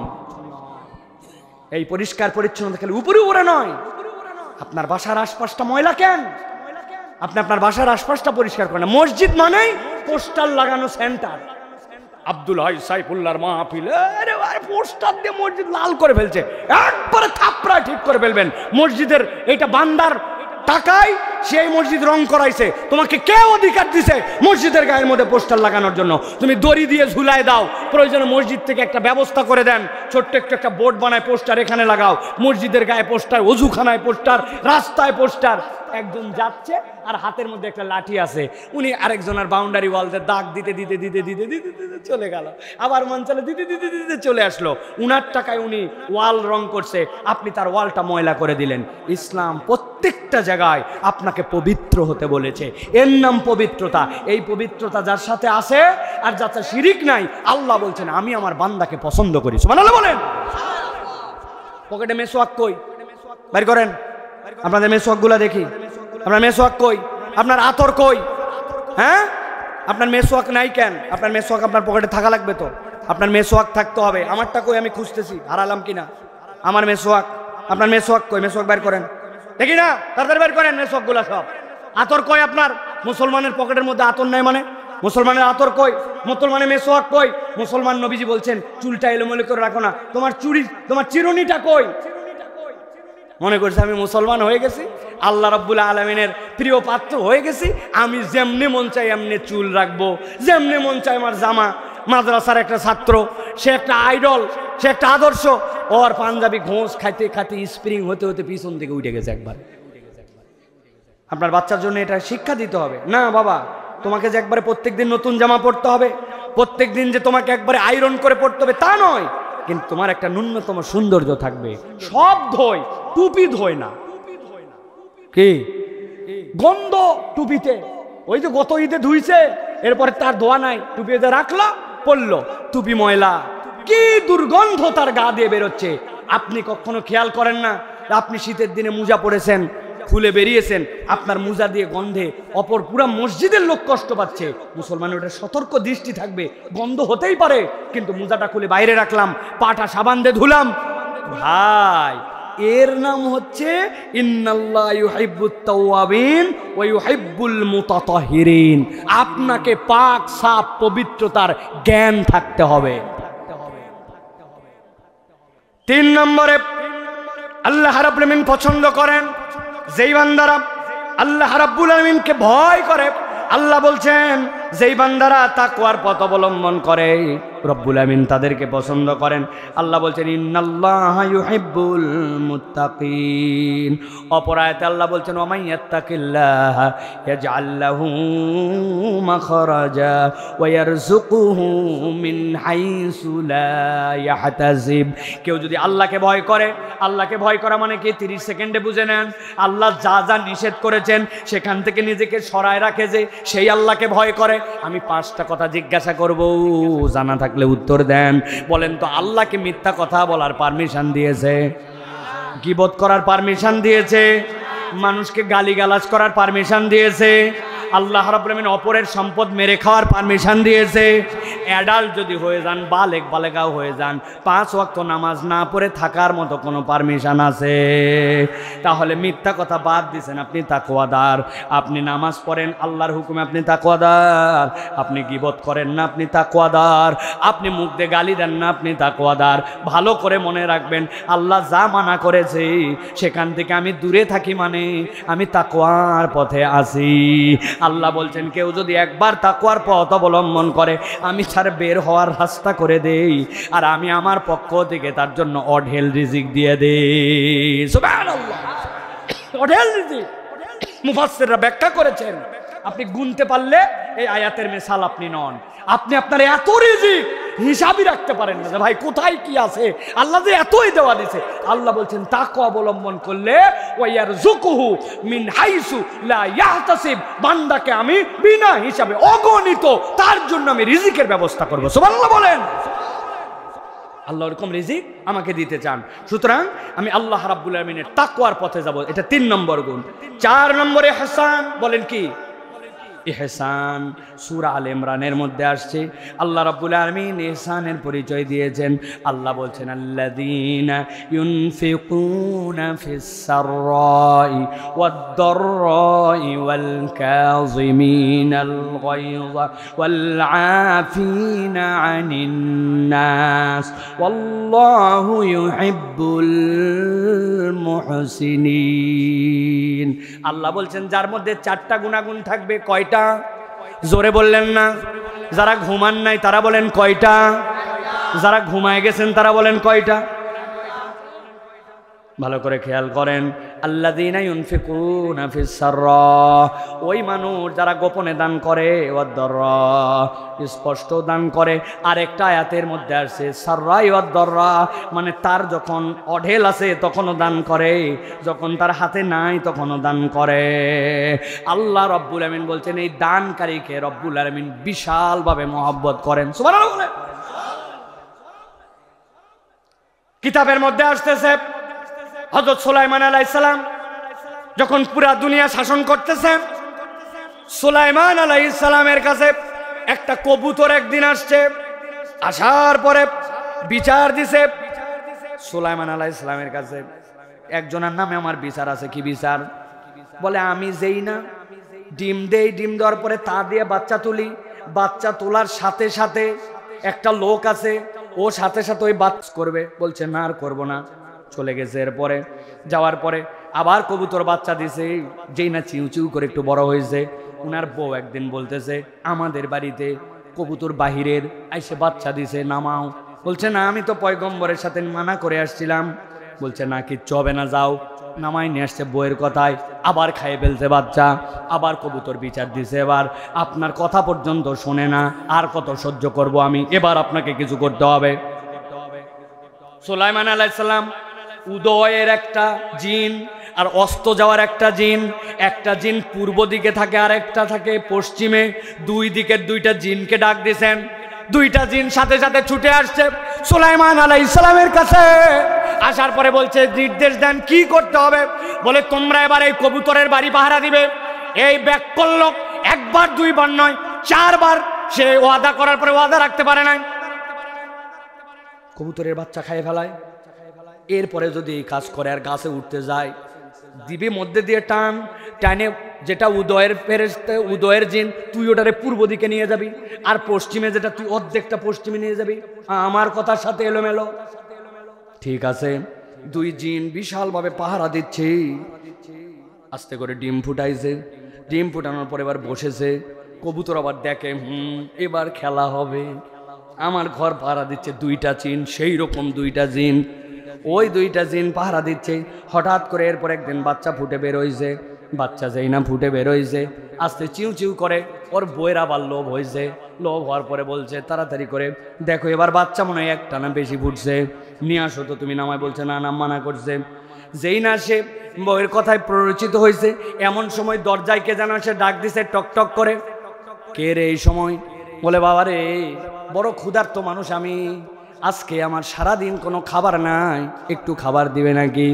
ওই লোক বউকে জিজ্ঞাসা করছে কি আছে বাড়িতে, বলে বাড়িতে আছে মাত্র 2টা রুটি। বলতেছে 2টা রুটি, একটা তোমার একটা আমার। বলছে বউ এই লোকটা যেভাবে চাইতেছি বড় দয়াদ্র কণ্ঠে, মনে হচ্ছে বড় কষ্ট, তুমি আমি অর্ধেকটা রুটি খাই, একটা রুটি অন্তত পক্ষে তাকে দিয়ে দাও। সাথে সাথে একটা রুটি দান করে দিয়েছে। দান করে দিয়ে বউ বলছে দান তো হয়েছে, এখন আমরা কবুতরটা নামাও, তাড়াতাড়ি উপরে যাও। উনি আস্তে করে গাছের উপরে উঠছে, উঠে কবুতরটা সুন্দর করে নামায় নিয়ে এসে বউরে দিয়ে দিয়েছে। যেই না বউরে দিয়ে দিয়েছে, জিন 2টা পার আইছিল, সাথে সাথে ওই কবুতরের মা, যেটা মা দেখছে, জিন 2টা কিছুই করলো না, বরং ওই লোক উঠলো, জিন 2টা চলে গেল। এবার তো ডবল অভিযোগ নিয়ে গেছে সুলাইমান আলাইহিস সালামের কাছে। একে তো ওই লোক কথা শোনে নাই, সাথে আপনি যে 2 জিন পাঠাইছেন এই 2টাও বদমাইশ। ওই লোকের উঠা দেখে 2 জন চলে গেছে। হযরত সুলাইমান আলাইহিস সালাম ডাক দিছে, জিনগুলা কোথায়, আমার সামনে হাজির হও। বলা মাত্র থরথর করে কাঁপতে কাঁপতে হাজির হয়েছে। কি ব্যাপার? কবুতরের মাঝে অভিযোগ দিয়েছে, বিচার কি ঠিক? বলে হ্যাঁ। কবুতরের বাচ্চাকে নামাইছিল, হ্যাঁ। তো তোমাদের পাহারা দিতে দিয়েছিলাম, তোমরা কি করছো ওই সময়? বলে বলেন না পয়গম্বর, আমরা তো তাকে ধরার জন্য রেডি, কিন্তু যেই না ওই লোক উপরে উঠতেছিল, উঠার পরে কবুতরের বাচ্চা ধরতে যাবে, আমরা তো ধরে, আপনি বলছেন 2 দিকে ছিঁড়ে ফেলতে, দেখলাম 2টা ফেরেশতা কোথার থেকে যেন আসলো। আসার পরে আমাদের তো আর কি সাইজ, আল্লাহর ফেরেশতা কত বড়, আমার ঘাড় ধরছে একজন, আর একজনের ঘাড় ধরছে, ধরে এক ফেঁকা মারছে, আমি পূর্ব দিকে, এই বেটা পশ্চিমে। ওই ঘটনা কি? রব্বুল আমিনের কাছে এবার ফরিয়াদ দিয়েছেন সুলাইমান আলাইহিস সালাম, ওই ফেরেশতারা কেন এরকম করলো? আল্লাহ রব্বুল আমিন জানাইছেন, সুলাইমান তোমার বিচারও ঠিক ছিল, আবার ওই লোকটা যে কাজ করতেছিল সেটার জন্য যে গার্ড পাঠাইছিল সেটাও ঠিক ছিল, কিন্তু আমার বান্দা ওই কবুতরের বাচ্চা খাওয়ার আগে একজন মিসকিন তার কাছে এসেছিল, ওই মিসকিনকে সাদাকা করে আসছি, আর আল্লাহ সাদাকার দ্বারা তার বালা মুসিবত দূর করবেন গ্যারান্টি দিয়েছেন। এই জন্য আল্লাহ রাব্বুল আমিন তার যেন কেউ ক্ষতি করতে না পারে, ওই জন্য ফেরেশতা দিয়া ওই 2 জিনকে পূর্ব পশ্চিমে আল্লাহ রাব্বুল আমিন ঠেকনা খাওয়াইছেন। আল্লাহু আকবার। আল্লাহ রাব্বুল আমিন বলছেন, الذين ينفقون في السراء والضراء والكاذبين الغيظ والعافين عن الناس والله يحب المحسنين। আমার রব্বুল আমিন বলছেন, যাদের মধ্যে 4টা গুণ পাওয়া যাবে, ওই বান্দারা দান করে প্রকাশ্যে, দান করে গোপনে। 3 নম্বরে ওই বান্দারা আল্লাহর দিকে তাকায় রাগকে সম্বরণ করে, হাজার রাগ হলেও রাগ করে না। ওই বান্দাটা রাগ নিজে দেখায় না, দেখাতে পারতো রাগ, কিন্তু আল্লাহর দিকে তাকায় রাগকে ঠান্ডা করে ফেলছে। আর 4 নম্বরে বলছেন আফিনা আনিন নাস, মানুষের থেকে প্রতিশোধ নিতে পারতো, কিন্তু মানুষকে মাফ করে দেয়, ক্ষমা করে দেয়। আল্লাহ রাব্বুল আমিন এই বান্দার এই 4টা গুণকে এত পছন্দ করেন, আল্লাহ বলছেন আমি আমার ওই বান্দাকে মুহসিনদের তালিকায় ঢুকাই নে। আল্লাহর কাছে এটাই ইহসান হিসাবে বিবেচিত হয়। যার মধ্যে 4 গুণ আছে, আল্লাহ তাকে ক্ষমা করে দিয়া তার যাবতীয় গুনাহ খাতাকে আল্লাহ সওয়াবে কনভার্ট করায় দিয়ে জান্নাতে ঢুকায় দিবেন। সুবহানাল্লাহ। অনেক দীর্ঘ আলাপ আছে এর মধ্যে। আফিন আনিন নাস, এটার ব্যাখ্যা অনেক দীর্ঘ। অনেকে বলে মানুষে কত ক্ষমা করব, এই ঠিক কথাটাই একজন সালাফের কাছে তার গোলামকে উনি বলছিলেন। সালাফ মানে 3য় যুগ, খয়রুল উমুরি করনি সুম্মাল্লাযিনা ইয়ালুনাহুম সুম্মাল্লাযিনা, মানে তাবেঈদের যুগ। যারা সাহাবীকে দেখছেন, ওই তাবেঈর খাদেম খালি ভুল করে, এগালা ভুল করার মাফ চায়, ভুল করার মাফ চায়। বলছে কত তোকে মাফ করব? সে একটা ঐতিহাসিক উত্তর দিছে। সে বলছে কিয়ামতের দিনে আল্লাহর কাছে আপনি যতবার ক্ষমা চান ততবার আমাকে মাফ করবেন। কয়বার চাই? অপরাধ কত দূর আমাদের জানি, এর লিমিট কত? আল্লাহর কাছে কয়বার? যতবার আল্লাহর কাছে মাপ পাওয়া লাগবে আপনার, ততবার আমাকে ক্ষমা করবেন। উনি এরপরে বলছেন আমি আমার গোলামকে ভুল করলেও ক্ষমা করতেই থাকি। সুবহানাল্লাহ। এটা আবার বজ্জাত গোলাম না, ইচ্ছা করে ভুল করে, এরকম না, এরকম না। ভুল মানুষের হয়, ওই ভুল আগেই বলছি তওবার রকন কি। এই জন্য আমাদেরকে ইহসানওয়ালা দিলওয়ালা হতে, মানুষকে দিতে হবে। সাধ্যের মধ্যে খালি কামাই রুজি করলাম, হ্যাঁ, শুধুমাত্র পুঞ্জীভূত করলাম, জামা আমাল ওয়াদাদা, রাত্রেবেলা গুনে কত হলো, কোন অ্যাকাউন্টে কত আছে, খালি হিসাবের উপরে আছে না। ওই বান্দা খরচের হাত আছে, আল্লাহ বলছেন দানের হাত আছে। ইয়াং যুবক, তুমি তোমার তকদির পরিবর্তন করতে চাও, তোমার ওই যা হাত খরচ ওখান থেকে খরচ করে ফেলো, দান করো, আল্লাহ তোমার তকদির ঘুরাই দিবেন। আপনাদের এলাকার মসজিদে, এই মসজিদে জুমার দিন কত মুসল্লি হয় ভাই অনুমান? এখানে কেউ নাই, কতজন হয়? 100 জন। আপনি হিসাব নেবেন, মুয়াজ্জিন আছেন মসজিদের এখানে? মুয়াজ্জিন সাহেব, ইমাম সাহেব, গত জুমার কালেকশন কত? 100 জনে হিসাব নিয়ে দেখেন 200-300 টাকা হয় না। অথচ 100 জন লোক যদি নিয়ত করতাম আমরা 20 টাকা করে মসজিদে দিব, 2000 টাকা হওয়ার কথা, ঠিক কিনা? ভাই আমি ছাত্র, আমি স্টুডেন্ট, টাকা দেয় না মসজিদে, আমি যুবক, আমি তরুণ। তুমি ফ্লেক্সি লোড করো মোবাইলে, তুমি এমবি ভরাও, তুমি মোবাইল চার্জ রিচার্জ করো, তুমি জামা কাপড় আয়রন করো, তুমি চায়ের দোকানে বসে একটা চা খাও, দুধ চা সাথে একটা বিস্কুট খাও। একটা বন্ধু আসছে, তাকে খাওয়াইছো, বন্ধু বিল দিতে যাবে, বলছে তুই আমার এলাকায় এসেছিস, তুই বিল দিবি মানে? কই তুই দিস না, কই তুই দিস না, ধাক্কা ধাক্কি ধাক্কা ধাক্কি, হয় না? তুমি ওই জায়গায় 30 টাকা খরচ করে ফেলো, অথচ জুমার দিন তোমার পকেট থেকে 20 টাকা বের হয় না। কেন? কারণ তুমি জানো না যে আল্লাহর কাছে তোমাকে ওই যে অ্যাপস ডাউনলোড করার মতো যোগ্য হতে হলে তোমাকে ইহসানওয়ালা চরিত্র হতে হবে। আর ইহসান তার মধ্যে আছে যে আল্লাহর জন্য খরচ করে, ঠিক কি না? আপনার এখন থেকে কমসে কম মসজিদে 20 টাকা দিতে হবে। রাজি? আগামী শুক্রবার থেকে এটার প্র্যাকটিস শুরু হবে। রাজি? হাত তোলেন। কমসে কম কয় টাকা? জোরে বলেন। চাচা দিবেন না? ও মুরব্বী চাচা, 20 টাকা দিবেন না? তো হাত তোলেন না একটু। আপনি তো আমার বরকত। আল্লাহু আকবার। 90 বছর বয়স, ওয়াজ শুনতেছেন, শুরুর থেকে বসে আছে হা করে তাকায়। আল্লাহু আকবার। কয় টাকা দিবেন? অনেকে 100 দিত, তারা চিন্তা করছে হুজুর 80 টাকা সেভ করলো, তাই নাকি? না, নিদেন পক্ষে মা বোনেরা যারা ওয়াজ শুনতেছেন, আপনার বাচ্চার পকেটে 20 টাকা দিয়ে পাঠাবেন। যা মসজিদে দিবি, স্বামীর পকেটে 20 টাকা ভরে দিবেন। নতুন জামা পরে যাচ্ছ, মসজিদের টাকা নিলে না যে? আপনি আল্লাহর কাছে আদাল্লু আলাল খাইরি কাফাইলিহি, আপনি কল্যাণের রাস্তা দেখাইছেন। আপনার স্বামী দান করে যা সওয়াব, আপনি স্মরণ করায় দিয়ে তার চেয়ে বেশি সওয়াব পাবেন। সুবহানাল্লাহ বলে। আগামী জুমার থেকে এটা প্র্যাকটিস হবে। তরুণরা, ইয়াংরা, কখনো তুমি আল্লাহর ঘরের দান বাক্সকে ঠেলে পার করে দিও না। আল্লাহ তোমার তাকদীরটা ওরকম ওভারলুক করে পার করে দিবে, কল্যাণ হবে না, ওভারলুক হয়ে যাবে আল্লাহর কাছ থেকে। দেন, একটু দেন। 20 টাকা কিচ্ছু না। এক সপ্তাহে বলছি, প্রত্যেক দিন বলি নাই, আমার মসজিদগুলাই টাকা দেয় না, কোটা ঠেলে পার করে দেয়। আইরে লজ্জা।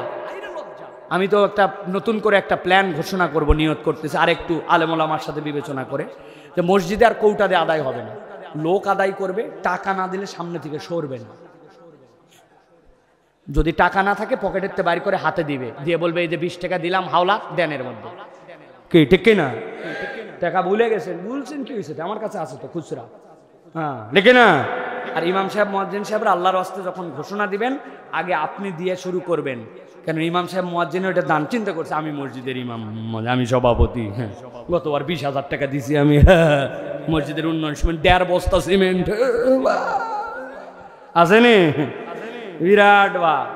প্রত্যেক সময় যে কোনো মসজিদে যাবেন, ফিক্সড ডিপোজিট করে আসবেন, আল্লাহর ঘরে যাইছে দান করে আসবেন।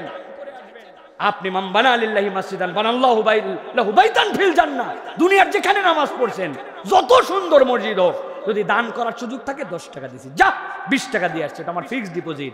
মসজিদে যাকাত দেওয়া যায় না, ফিতরা দেওয়া যায় না, সাদাকা দেওয়া যায় না, মসজিদে হালাল দানটুকু দিতে হয়। এটা আল্লাহর কাছ থেকে ইনশাআল্লাহ বিশাল বড় রিওয়ার্ড হিসাবে আমরা কিয়ামতের দিন বুঝে পাবো। আল্লাহুম্মা আমিন। তাহলে 4 নম্বর গেল ইহসান। গুণ তাহলে কয়টা বলবো? প্রথমে বলছি তওবা, তারপর বলছি পবিত্রতা, তারপরে বলছি তাকওয়া, তারপরে বলছি ইহসান। বাকি আছে কয়টা? এটা থাক, আগামীতে কখনো দেখা যাবে, ঠিক কিনা? বলে দিব, চলেন। কারণ আগামী 5-7 বছর আমার আর এইখানে খুঁজে পাওয়া যাবে না, অতএব আমি বলে শেষ করে যাবো ইনশাআল্লাহ। 5 নম্বরে আল্লাহ রাব্বুল আমিন বলছেন আল্লাহর উপরে তাওয়াক্কুল। বলেন কি? আল্লাহকে উকিল মেনে নেওয়া।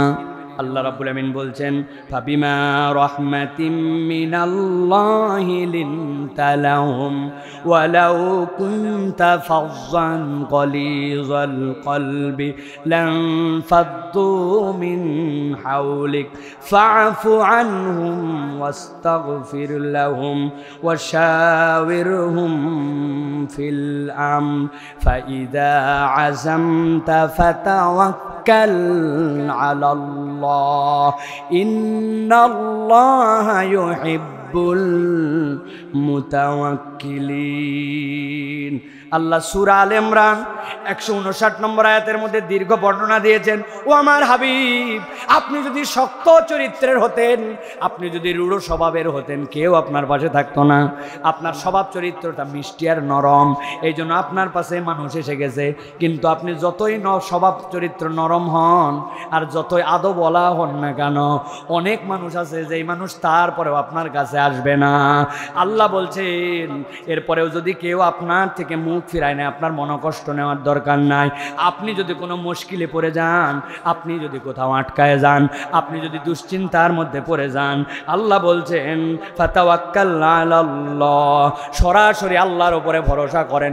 ইন্নাল্লাহা ইউহিব্বুল মুতাওয়াক্কিলিন, নিশ্চয় আল্লাহ রাব্বুল আমিনের প্রতি যে ভরসা করে, আল্লাহ রাব্বুল আলামিন তাকে ভালোবেসে নেন। সুবহানাল্লাহ।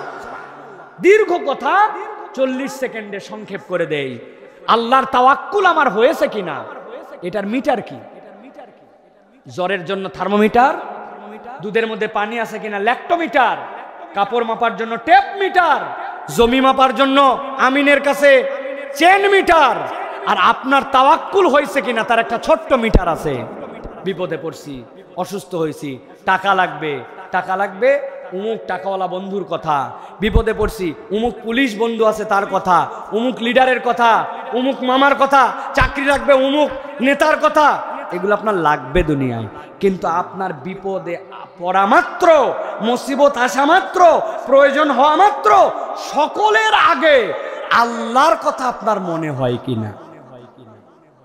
অসুখ হয়েছে, ডাক্তার তো দেখাবই, ঢাকায় যাই অমুক আত্মীয়র কাছে পরামর্শ নিবই, কিন্তু অসুখ হয়েছে আগে আল্লাহর কথা মনে হয়েছে, চাকরি লাগবে আগে আল্লাহর কথা মনে হয়েছে, পরে মামা খালু, সেটা আল্লাহ রাব্বুল আলামিন নিষেধ করেন নাই, কিন্তু সকল কথার আগে আল্লাহর কথা আপনার মনে আসে কিনা? যদি না আসে প্র্যাকটিস করে আনতে হবে, কেননা আপনি আল্লাহর প্রতি পূর্ণ ভরসাকারী এখনো হন নাই, ঠিক কিনা?